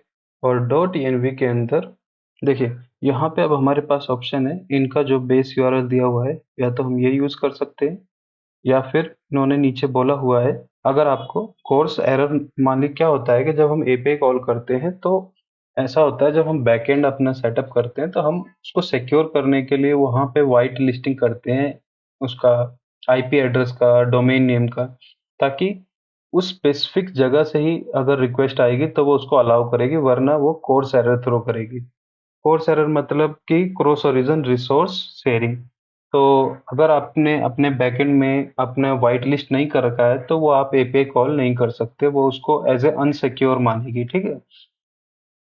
तो इन्होंने बोला हुआ है कि अगर आपको लगता है कि अगर ये सपोर्ट चाहिए तो आप इनका रैपिड एपीआई पे जाओगे।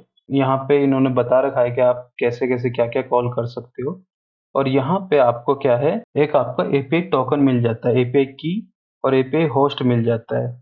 इसका यूज करके आप क्या है, एपीआई एंडपॉइंट कॉल कर सकते हो, ठीक है। तो यहाँ ये क्या है कि अगर इस तरीके से यूज करोगे तो आपको कभी भी ये कोर्स एरर नहीं देने वाला है, ठीक है। तो हम ये वाला सपोर्ट करेंगे। इसके लिए आपको क्या है कि आपको अकाउंट वगैरह बनाना पड़ेगा। आप तो या ये यूज कर सकते हो, या डायरेक्टली इनका जो तरीका है स्लैश एपीआई स्लैश, आप जो भी टाइप करोगे वो भी हो जाएगा, ठीक है। तो बेटर है कि हम किसी ऐसी किसी प्रॉब्लम में ना पड़े जो बाद में हमारी एपीआई को ब्लॉक कर दे, तो हम ये वाला तरीका यूज करेंगे, ठीक है। तो हम हेडर कॉपी कर लेते हैं। तो इसमें जो हमारा एंड पॉइंट रहेगा वो रहेगा, देखिए, तो जो हमारा एंड पॉइंट है वो हो जाएगा गेम पावर रैपिड एपीआई, ठीक है। इसको हम लिख देते हैं एक बार, क्यों? क्योंकि यहाँ पे जो एपीआई हम कॉल करेंगे वो डिफरेंट होने वाली है, इसलिए हम इसका नाम थोड़ा, तो live giveaway API URL clean है, ठीक है। अब है हमको एपीआई की चाहिए और होस्ट चाहिए, ठीक है। तो होस्ट, इनको भी हम एलजी होस्ट, होस्ट हमने यूज कर लिया। सिमिलरली की हम यूज कर लेंगे। अगर आप रैपिड एपीआई पे आओगे तो की क्या है, वो आपके अकाउंट की होती है, तो ये की तो चेंज नहीं होने वाली है, तो इसको हम एपीआई की अगर नाम दे देंगे तो वो भी चल जाएगा, क्योंकि ये की आपकी चेंज नहीं होगी, की आपकी हमेशा यूनिक रहती है। बस होस्ट आपका चेंज हो जाएगा, मतलब कि किसको आप कॉल कर रहे हो। देखिए जो यहाँ पे यूज हुआ है ना, वही इसमें एज ए होस्ट यूज हो रहा है, ठीक है। अब अब क्या है कि अगर आपको रिएक्ट नेटिव में ईएनवी को एक्सेस करना है, जो ईएनवी का अगर आपको बता दूं, ये इन्वायरमेंट वेरिएबल होते हैं। इन्वायरमेंट वेरिएबल आप कभी भी इसको आपको उसमें गिटहब में पुश नहीं करना है, क्योंकि ये आपकी सीक्रेट की होती है, इसमें आपकी सबसे ज़्यादा पर्सनल इंफॉर्मेशन होती है। इसको आप कभी भी गिटहब में पुश ना करें, इसको सिक्योरली रखें अपने पास में। अगर कोई गिटहब से आपका अकाउंट सेटअप कर रहा है तो आपको वो सिक्योरली उसको फाइल, ईएनबी फाइल शेयर करनी होगी, ना कि गिटहब में शेयर, क्योंकि गिटहब में अगर चले गए तो कोई भी आपके एक्चुअल की वैल्यू को देख के अकाउंट को एक्सेस कर सकता है, ठीक है। तो ईएनवी फाइल बहुत इंपॉर्टेंट है, मतलब कि आपके पूरे प्रोजेक्ट का जो भी इंपॉर्टेंट चीज है जो आप चाहते हो ब्राउजर में ना दिखे या फिर ऐप में कोई भी एक्सेस ना कर पाए, तो ये सिक्योरली तरीके से इसको एक्सेस करने का तरीका होता है। आप डॉट ईएनवी फाइल बनाइए और उसके अंदर उसमें की यूज करिए और की के अंदर वैल्यू दे दीजिए। अब रिएक्ट नेटिव में क्या है कि अगर आपको ईएनवी वैल्यू यूज करनी है तो आपको इसके लिए एक पैकेज यूज करना पड़ेगा, ठीक है। कि ये पैकेज देख सकते हो, इन्होंने बता रखा है कि आप किस तरीके से ऐड करना है। देखिए बेबल कॉन्फ़िगरेशन में हमको ये सेट करना होगा, प्लगइन्स के अंदर इसको ऐड करना होगा।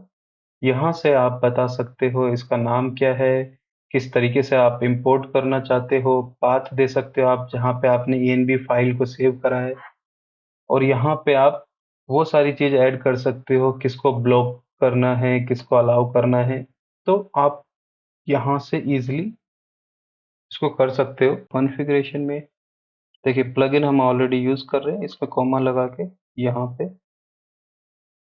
ये इन्होंने बोला है डेप्रिकेट हो गया है, तो हमें इसकी जरूरत नहीं है। ब्लॉक लिस्ट, अलाउ लिस्ट, अभी हम इनका कहीं पे कोई यूज नहीं करने वाले हैं, तो इसको हटा सकते हैं। चाहे तो इसको रख लीजिए, उससे कोई फर्क नहीं पड़ेगा। अलाउ अनडिफाइंड, ये है कि अगर आप अनडिफाइन को, मान लीजिए आपने कोई भी वैल्यू नहीं दे रखी है, उसको अलाउ कर रहे हो, तो ट्रू या फॉल्स आप दे सकते हो। मैं इसको सिक्योर करने के लिए फॉल्स कर देते हैं, मतलब कि अगर उसमें वैल्यू नहीं है तो वो अलाउ ही नहीं करनी चाहिए, ठीक है। तो इसको सेव करते हैं, और अब इसको जो यूज करने का तरीका है, और देखिए अब इसको इजीली हम इंपोर्ट कर सकते हैं, इंपोर्ट, ठीक है। तो इतना इजीली हम यहाँ से, ये देखिए। अब यहाँ पे एक देखने वाली बात यह है कि जो बेस यूआरएल है, अब हमारे, क्योंकि हम एक तो ये यूज करने वाले हैं और जो दूसरा जो डेटा है वो हमारा दूसरे तरीके से आएगा, तो हम क्या करेंगे यहाँ पे एक्सियोस इंस्टेंस में उसको मेंशन कर देंगे LGA, ठीक है। तो मतलब कि ये जितनी भी लाइव गिव अवे से रिलेटेड हम कॉन्फ़िगरेशन करेंगे वो उसके लिए ये हो जाएगा, और नॉर्मल जो हमें दूसरा करेगा उसके लिए हम दूसरा क्रिएट कर लेंगे, ठीक है। Content type application slash Jason, मतलब कि हमको जेसन फॉर्मेट में डेटा चाहिए, और यहाँ एक्सपोर्ट कर देंगे। अब देखिए, अब जो यहाँ पे है, यहाँ पे हम अपना एक्चुअल में एपीआई कॉल लिखेंगे, लिखेंगे एक्सपोर्ट कॉन्स्ट एपीआई कॉल, और इसको कैसा बनाएंगे, असिंक, कि जो हमको वहाँ चाहिए वही हमको यहाँ सब कुछ मेंशन करना पड़ेगा। मेथड जो भी हम पुट, पैच, डिलीट, गेट हम यहाँ पे यूज़ कर देंगे। यूआरएल मतलब कि कोई भी जो भी हम एंड पॉइंट वहाँ से पास करेंगे। रिक्वेस्ट डेटा, या नॉर्मली हम इसको कह सकते हैं कोई भी डेटा अगर हम पास कर रहे हैं, ठीक है। और आप देखिए यहाँ पे where config is equal to, ये जो इन्होंने बताया था ये था इसका इंस्टेंस क्रिएट करने के लिए। फिर है कॉन्फ़िगरेशन। कॉन्फ़िगरेशन में आप क्या क्या चीज़ पास कर सकते हो, यूआरएल, मेथड, बेस यूआरएल, ठीक है। तो यहाँ पे हमको चाहिए मेथड। तो मतलब कि हमने एक्सेस का इंस्टेंस में ये कॉन्फ़िगरेशन पास कर दी है, तो ये वहाँ से उसको ले लेगा। अब देखिए, अब यहाँ पे हमको चेक करना है, अगर रिस्पॉन्स डॉट स्टेटस ग्रेटर है, ग्रेटर और इक्वल है 200 के, and response dot status less than 300। देखिए 200 से 300 के बीच में जो रिस्पॉन्स स्टेटस होता है उसको हम मतलब कि एकदम करेक्ट मानते हैं, ओके मानते हैं, मतलब कि उसके अंदर डेटा है अलग। जैसे कि अगर मैं नॉर्मली हम जो कोई भी गेट करते हैं तो उसमें 200 आता है स्टेटस कोड, तो उसका मतलब है कि हमारा डेटा सक्सेसफुल आ गया है। हो सकता है एम्प्टी हो, पर मतलब कि बैकएंड से अच्छे से कॉल हुआ है और रिस्पॉन्स में हमको डेटा मिल रहा है। सिमिलरली अगर आप AWS के साथ अगर आप कोई भी एपीआई कॉल करते हो AWS के, जैसे कि अगर आप S3 बकेट में कॉल करोगे तो वहाँ आपको पता चलेगा वो स्टेटस 204 भेजते हैं, उसका भी मतलब सक्सेस ही होता है, ठीक है। तो 200 से 300 से बीच की जो भी हम स्टेटस कोड है वो सक्सेस में गिने जाते हैं, ठीक है। तो अगर ऐसा कुछ होता है तब हमको कुछ चीज़ रिटर्न करनी है। क्या क्या रिटर्न करेंगे हम? Raw data. ये हम एक अपना तरीका बना रहे हैं कि जो भी रिस्पॉन्स डॉट डेटा में आए वो यहाँ सेंड कर दो, ठीक है। एट्रीब्यूट बना लेते हैं हैज एरर। हैज एरर मतलब कि जो हमको बताएगा कि क्या कोई एरर है, क्योंकि अगर देखिए स्टेटस कोड इसके बीच में है तो मतलब कि हैज एरर फॉल्स हो जाएगा और एरर जो है नल हो जाएगा हमारा, ठीक है। तो ये हम रिस्पॉन्स अपना बैक इसके अपने जहाँ पे भी इसको कॉल करेंगे वहां पे भेजेंगे, ठीक है। ये तो यहाँ हो गया अगर रिस्पॉन्स ये है। नहीं तो हमको क्या करना है, रिटर्न करना है डेटा। ऐसा नॉर्मली क्या होता है कि कई केस में जो रिस्पॉन्स डॉट डेटा में क्या है, एरर का मैसेज आता है। तो हम अगर वो वाली सिचुएशन होती है तो हम यहाँ पे एरर में वो मैसेज पास कर देंगे। नहीं तो कैच के अंदर जाएंगे, कैच ब्लॉक के अंदर यहाँ पे रिटर्न करवाएंगे, क्योंकि कैच ब्लॉक्स में गया है इसका सीधा सा मतलब है कि डेटा तो हमको नहीं मिला, तो डेटा तो नल होगा। एज एरर मतलब कि एरर है, हाँ ट्रू है। और एरर, एरर में क्या जाएगा, देखिए यहाँ चाहे तो हम मल्टीपल चीजें पास कर सकते हैं। हमको यहाँ पे कोड मिल जाएगा। जैसे कि अगर हम यहाँ जाएं, एक मिनट, एरर में हमको क्या क्या चीज मिलती है, जो भी हम कैच ब्लॉक में हमको जो मिलेगा उसमें देखिए हमको क्या क्या मिलेगा। एक तो मैसेज मिलेगा, एक्सियोस के एरर का नाम मिलेगा, स्टैक मतलब कि आप ट्रेस कर पाओगे कहाँ से वो एरर क्रिएट हो रहा है, कॉन्फ़िगरेशन मिलता है, कोड मिलेगा जैसे स्टेटस कोड जो होगा, और स्टेटस मिलेगा, ठीक है। तो ये देखिए ये जो कोड हैं ये इस तरीके से आपको मिलेंगे। तो चाहे तो आप इनको कहीं पे डिफाइन करके वहां से वो कस्टम मैसेज भेज सकते हो कि इस वजह से ये फेल हो रहा है। नहीं तो अभी हम नॉर्मली क्या करेंगे,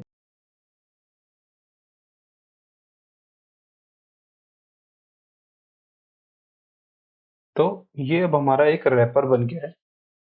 अब मतलब कि अब हमें कोई भी एक्स्ट्रा कॉल करने की जरूरत नहीं है, सब कुछ इसमें हो जाएगा। हाँ, जब हमारे इंस्टेंस दूसरा होगा तब हो सकता है कि हमको थोड़े से यहाँ पे कंडीशन चेंज करनी पड़े कि वो सारी एपीआई को हैंडल कर ले, पर फिलहाल हमारा इतने से काम हो जाएगा, ठीक है।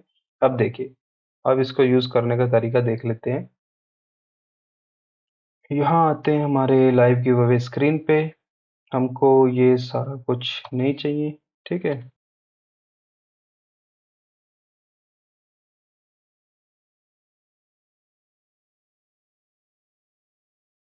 देखिए कितना आसान हो जाएगा, इफ एज एरर। तो हमको देखिए एरर आएगा तो हमें यहाँ पे एक कुछ यूजर को दिखाना है कि एरर आ गया है। नहीं तो आप क्या कर सकते हो, यहाँ पे एरर के लिए वैल्यू सेट कर सकते हो। ओके, समथिंग वेंट रॉन्ग, तो ये स्क्रीन पे डेटा ना दिखा के यहाँ पे आपको ही दिखा सकते हो कि अभी कुछ प्रॉब्लम है। ठीक है, तो अभी के लिए हम कंसोल लॉग ही लिखते हैं, तो वैल्यू आएगा वो यहाँ पास कर देंगे। ठीक है, एल्स कंसोल डॉट लॉग मतलब कि हमारा सक्सेसफुली डेटा आ गया है, तो डेटा हम यहाँ पे प्रिंट करा लेंगे, रॉ डेटा। ठीक है, अब देखिए कितना क्लीन हो गया है और एक लाइन से हमारा काम हो रहा है। बाकी तो क्या है कि हमको ये जो डिस्प्ले करना है वो तरीका है, पर एक लाइन से इस हमारा ये सारा काम हो गया। नॉर्मली क्या करते हैं लोग, रिएक्ट क्वेरी वगैरह एक्सटर्नल वो यूज करते हैं, हालांकि उनका यूज अपने आप में बेनिफिट है, परंतु जब हमको पता है कि हम कस्टम बना के अपना जितना हमको यूज है वो हम लिख सकते हैं, तो एक्सटर्नल लाइब्रेरी यूज करने की जरूरत नहीं है। इसको सेव करते हैं। अभी देखिए यहाँ पे इसने एक एरर दिया है। ओके, तो यहाँ क्या है कि हमने एपीआई की और एलजीए होस्ट को इंपोर्ट नहीं किया है, तो क्योंकि हमने एंड पॉइंट्स यहाँ से एक्सपोर्ट नहीं किया था इसलिए वो एरर दे रहा था। इसको इंपोर्ट कर लेते हैं। देखिए तो हमको यहाँ डेटा मिल रहा है। ठीक है, तो अब देखिए इतने से काम से हमारा ये डेटा मिल रहा है। अब यहाँ पे हम इजली दो, देखो अब हमको पता है कि जो डेटा आ रहा है, अगर वो एरर आता है तो हमको यूजर को बताना है कि वो एरर कैसे आ रहा है। तो उसके लिए देखो कॉन्स्ट, इसमें लिख देते हैं status error, set state error null. ठीक है, तो अगर हम यहाँ पे वो एरर आता है तो हम लिख देंगे सेट,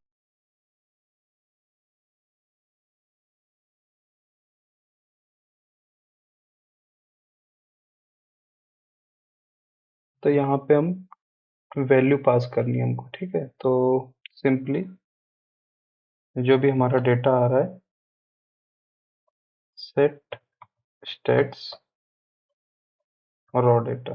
ठीक है, तो हमारे को जो भी रिस्पॉन्स आ रहा है वो हम स्टेट्स के अंदर डाल देंगे। और यहाँ पे देखिए रिस्पॉन्स जो हमको मिल रहा है उसमें यूएसडी नहीं है, तो मतलब कि हमको यूएसडी ऐड करना है वहाँ पे। तो ये जो डेटा है उसको हम इस तरीके से डालेंगे, डॉलर यहाँ रहेगा। ठीक है, और फिर यहाँ रहेगा states question mark dot dot.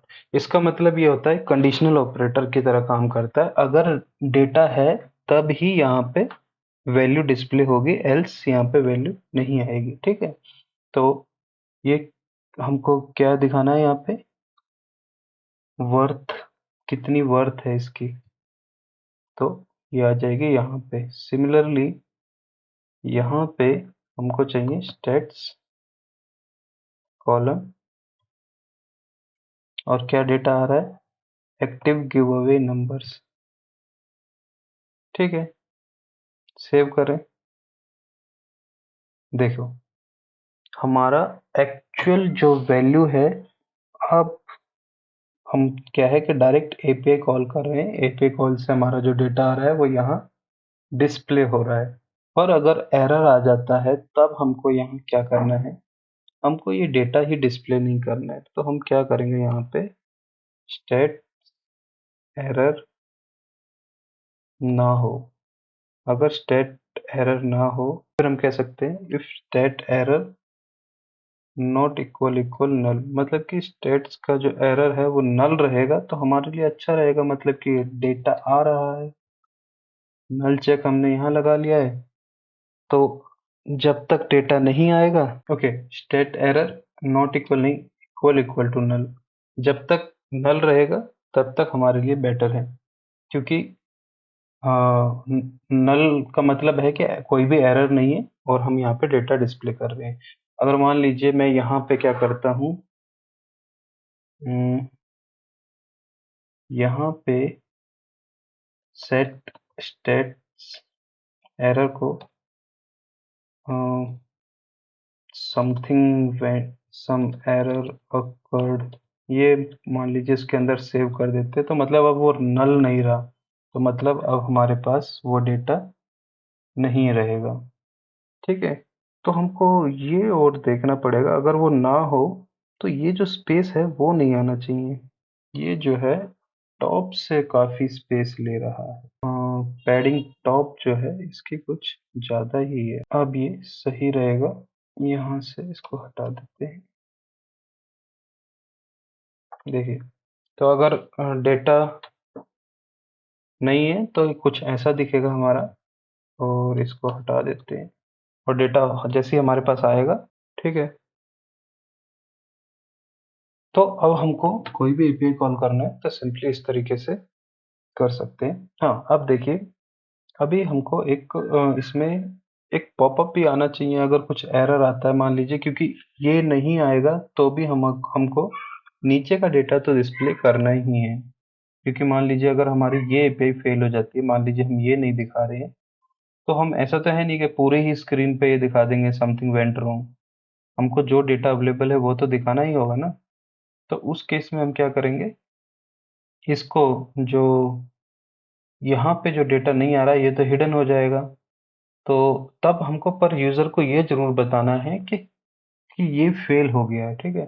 तो इसके लिए हमको एक पॉपअप में एक होता है ना टोस्ट नोटिफिकेशन, नॉर्मली हमारे पास जैसे कि ये होता है, मैं यहाँ पे अगर आपको दिखाऊं Android dot total state fetch success, और ये क्या करता है साथ में ऐप का आइकन ले लेता है, जैसे मैं दोबारा सेव करता हूँ, ठीक है, देखिए, तो ये इस तरीके से छोटा सा वो दिखाएगा, ये इनबिल्ट होता है, आप ये यूज कर सकते हैं, या हम क्या करेंगे, हम एक थोड़ा सा ज्यादा इंटरेक्टिव वाला यूज करने वाली है, जिसका लुक एंड फील काफी अच्छा होगा, ये कुछ इस तरीके का दिखने वाला होगा।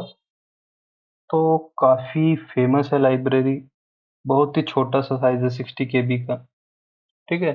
तो इसको यूज करने का तरीका सिंपल सा है, आप एक जगह इसको मेन फाइल के यहाँ पे यूज कर लीजिए, और फिर इसको सिंपली प्रोग्रामेटिकली आप जैसे कि इस तरीके से यूज कर सकते हैं। सो उसमें टाइप मेंशन कर सकते हो, मैसेज क्या है, डिस्क्रिप्शन क्या है, और इसमें इन्होंने बता रखा है टाइप क्या क्या हो सकते हैं, सक्सेस का ग्रीन है, वार्निंग का ऑरेंज है, डेंजर का रेड है, और इन कलर को भी आप अपने तरीके से मैनेज कर सकते हो, ठीक है।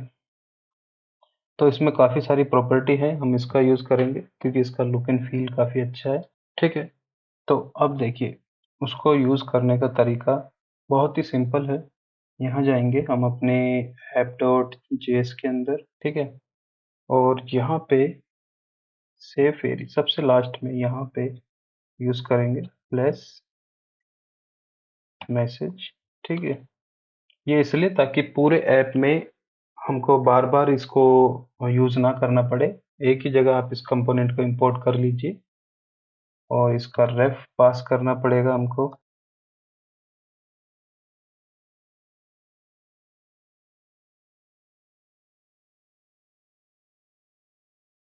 यहाँ पे आप चाहें तो पूरे ऐप के लिए एक ही बार में सारा कुछ डिफाइन कर सकते हैं, इसका पोजीशन क्या होना चाहिए, टॉप में दिखना चाहिए, ठीक है। तो यहाँ पे मैं जैसे फ्लोटिंग ट्रू पास कर सकता हूँ। जब फ्लोटिंग ट्रू पास करेंगे, देखिए इसका फायदा क्या होगा, एक बार हम यहाँ चलते हैं, यहाँ पे इसको हटा देते हैं, इसकी हमको जरूरत नहीं है, ये अच्छा है, परंतु हमको जो एक क्लियर एकदम कि इतना अच्छा यूआई बनाया है तो टोस्ट नोटिफिकेशन भी इतना अच्छा होना चाहिए ना। तो हमको क्या करना है, सो मैसेज, ये एक्चुअली में सक्सेस पे तो हमको कोई मैसेज नहीं दिखाना चाहिए, परंतु अभी आपको ये दिखाने के लिए कि ये अच्छे से काम कर रहा है।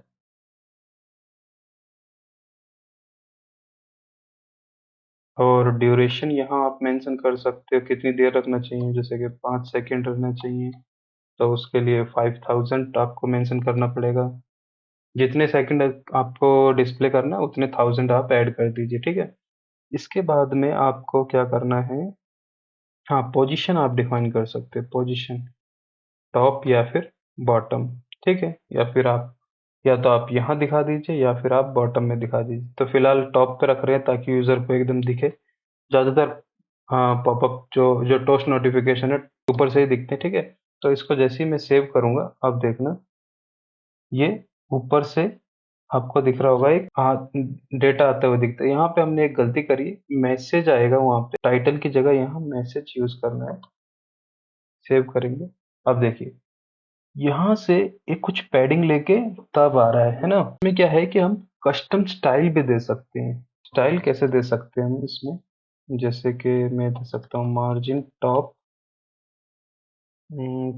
30, ऊपर से थोड़ा स्पेस लेके आए। अब देखिए हमको एग्जैक्ट ये दिख रहा है, परंतु अभी आप देखोगे यहाँ पे आइकन नहीं आ रहा है।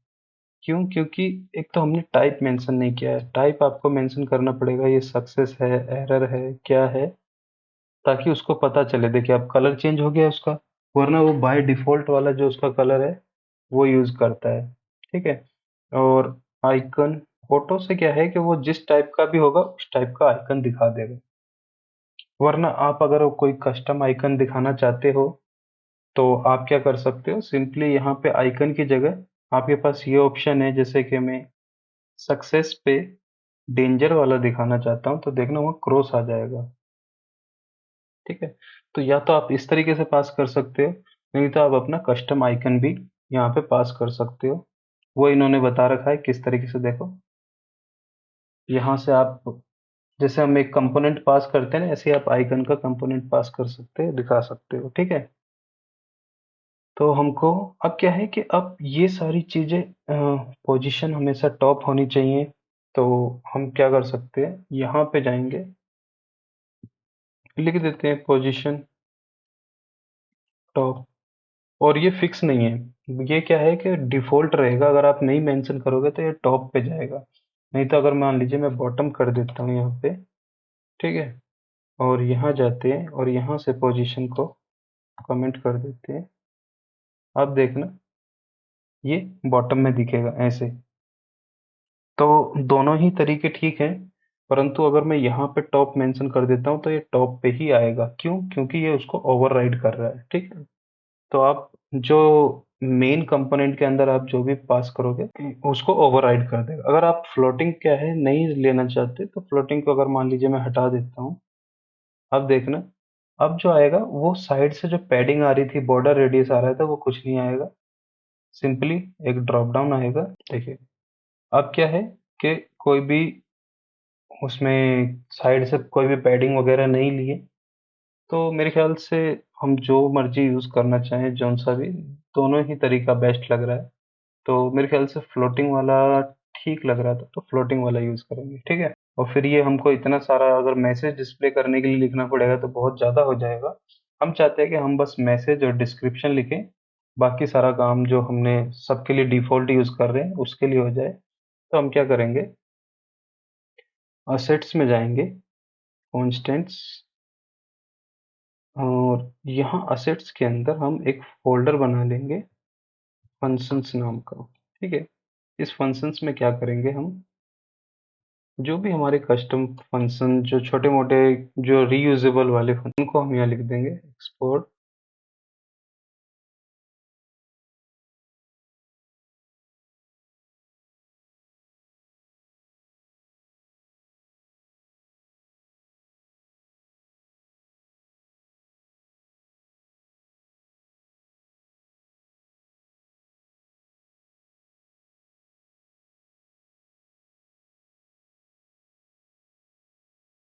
इस तरीके से अब ये सारी कॉन्फ़िगरेशन मुझे रेड जब भी टोस्ट नोटिफिकेशन दिखाना है तब दिखाने के लिए।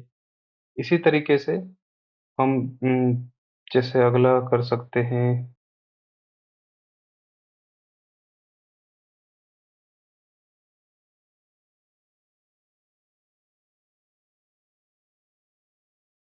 बाकी का हम ऐड कर लेंगे, परंतु फिलहाल ये सेटिंग के लिए हमने ठीक है डाल दिया। अब यहाँ पे देखो हमें क्या करना है, टोस्ट कॉन्फ़िग इंपोर्ट करेंगे, यहाँ से सक्सेस पास कर दिया।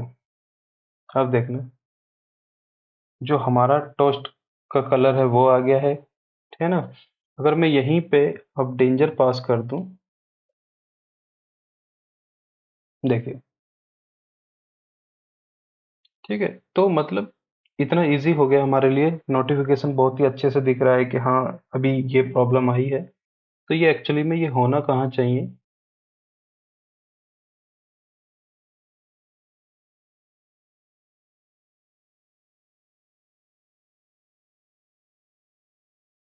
यूजर को एग्जैक्टली पता चल जाएगा, ओके ये जो चीज है वो नहीं मिल रही है इसलिए वो एरर दे रहा है। परंतु इसके लिए भी हमको देखना है, ठीक है। और ठीक है, तो कंसोल लॉग हटा देते हैं, यहाँ से हमारा इतना काम हो गया है।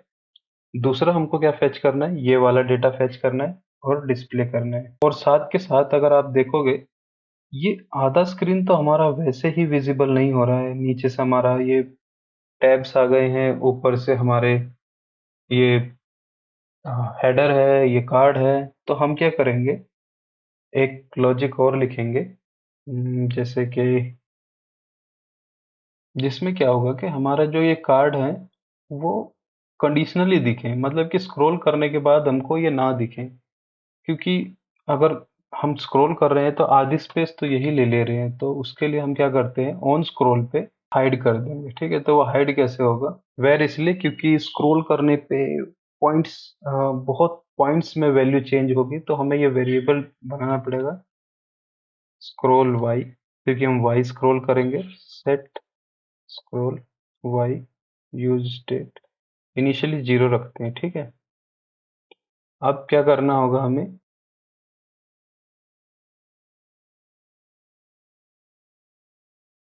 अगर मान लीजिए जब हम स्क्रॉल करें तो यहाँ पे मतलब कि डेटा होना चाहिए, ये डेटा होगा तभी तो स्क्रॉलेबल हो पाएगा। अगर यहाँ डेटा ही नहीं है तो स्क्रॉल मतलब कि हमें करने की जरूरत ही क्या है, मतलब कि ये तो डेटा हमेशा विजिबल रहना चाहिए। तो हम एक काम करेंगे, कॉन्स्ट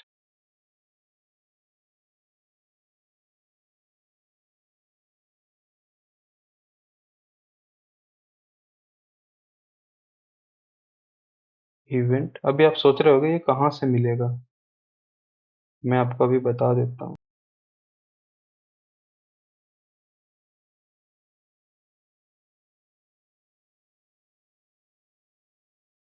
तो ये होगा कब, ये स्क्रॉल कब होगा, स्क्रॉल एक्चुअली में यहाँ होगा, ये क्योंकि स्क्रॉल व्यू के अंदर है ना, तो यहाँ लिखेंगे ऑन स्क्रॉल। और यहाँ पे अब हमको मिल जाएगा वो इवेंट जो हम पास कर रहे हैं, हैंडल स्क्रॉल वाई, और इसके अंदर ये इवेंट पास कर देंगे, ठीक है। अभी हम यहाँ से यहाँ देखते हैं, देखिए, अब जैसे ही मैं इसको स्क्रॉल करता हूँ, यहाँ कुछ नहीं हो रहा। कुछ इसलिए नहीं हो रहा है क्योंकि हमारी कंडीशन ये है कि जब तक यहाँ पे गेम डेटा की लेंथ 2 से ज़्यादा ना हो, मतलब कि अभी जब हम हाँ डेटा फेच करेंगे, डेटा फेच करने पे यहाँ कम से कम 2 वैल्यू होनी चाहिए, तब जाके ही। अब अगर मैं इसको स्क्रॉल करूँगा तो अब देखिए हमारे पास ये इतना सारा डेटा आ रहा है। इसको एक काम करते हैं, इसको चेक करने के लिए इसको 1 कर देते हैं। देखिए, content offset of undefined, okay. ये इसलिए एरर दे रहा है क्योंकि यहाँ पे हमारी स्पेलिंग मिस्टेक है। सेव करते हैं इसको। और अभी देखिए इसका यूज देखिए क्या होगा, मैं वो दिखाता हूँ आपको। ये जो डेटा है हमारा, हमको क्या है कि एक तो ये नल नहीं, नल के इक्वल होना चाहिए, एंड स्क्रॉल वाई की वैल्यू 150 से कम होनी चाहिए, तब ही ये दिखना चाहिए, ठीक है। अब देखो, ठीक है, मैं स्क्रॉल करता हूँ, देखो, मतलब अब हमको जैसे स्क्रॉल करेंगे डेटा आ जाएगा, स्क्रॉल करेंगे ये ऊपर चला जाएगा, मतलब अब हमारे पास इनफ स्पेस है यहाँ पे, देखो, ठीक है ना। तो इस तरीके से क्या है कि अब हमको स्क्रॉल करते टाइम पे एक अच्छा एक्सपीरियंस दे रहे हैं हम यूजर को, कि जब जब उसकी वैल्यू इतने इससे ज़्यादा अगर वो स्क्रॉल कर लेता है तो मतलब हाइड कर दो। पर अभी हम देख रहे हैं यहाँ पे जो है ये कुछ ज़्यादा ही लग रहा है हमको, है ना? एक काम करते हैं, टॉप हेडर में चलते हैं, बैकग्राउंड का कलर एफ प्राइमरी की जगह एफ वाइट देते हैं 1 मिनट के लिए।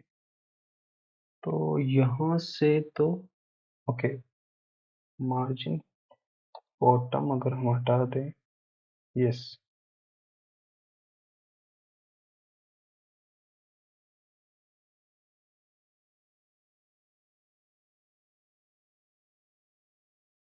क्योंकि अभी क्या है कि ये स्पेस थोड़ा ज़्यादा लग रहा है इसके बीच में, क्यों? क्योंकि दोनों का कलर सेम है इस वजह से।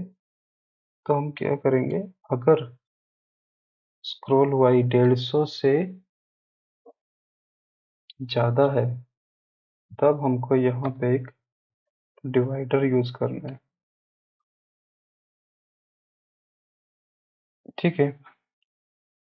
अब देखिए, अब हमको एकदम एग्जैक्ट सही लग रहा है। देखिए अब इसका यूज कैसे होगा, हम जैसे ही वापस जाएंगे, लाइन का है, हमारा ये कंटेंट आ जाएगा, स्क्रॉल करेंगे, एकदम से ये टॉप में चला जाएगा और हमको एकदम स्मूथ दिख रहा है, एक्स्ट्रा स्पेस गायब हो जाएगा। फिर से स्क्रॉल बैक करेंगे, डेटा हमारा आ जाएगा। इसमें थोड़ा सा एनिमेशन वगैरह डालेंगे, पर फिलहाल के लिए इतना ही सही है। आज के ट्यूटोरियल में बस इतना ही, मिलते हैं आपसे नेक्स्ट ट्यूटोरियल में। और आशा करता हूँ आज का ट्यूटोरियल आपको पसंद आया होगा। अपना फीडबैक जरूर देना, क्योंकि पहली बार मैं ये रिकॉर्ड कर रहा हूँ, तो फीडबैक बहुत ज़रूरी है ताकि मैं उस हिसाब से चेंजेस करते रहूँ आने वाले जितने भी ट्यूटोरियल हैं उनमें। तब तक के लिए बाय बाय, जय हिंद।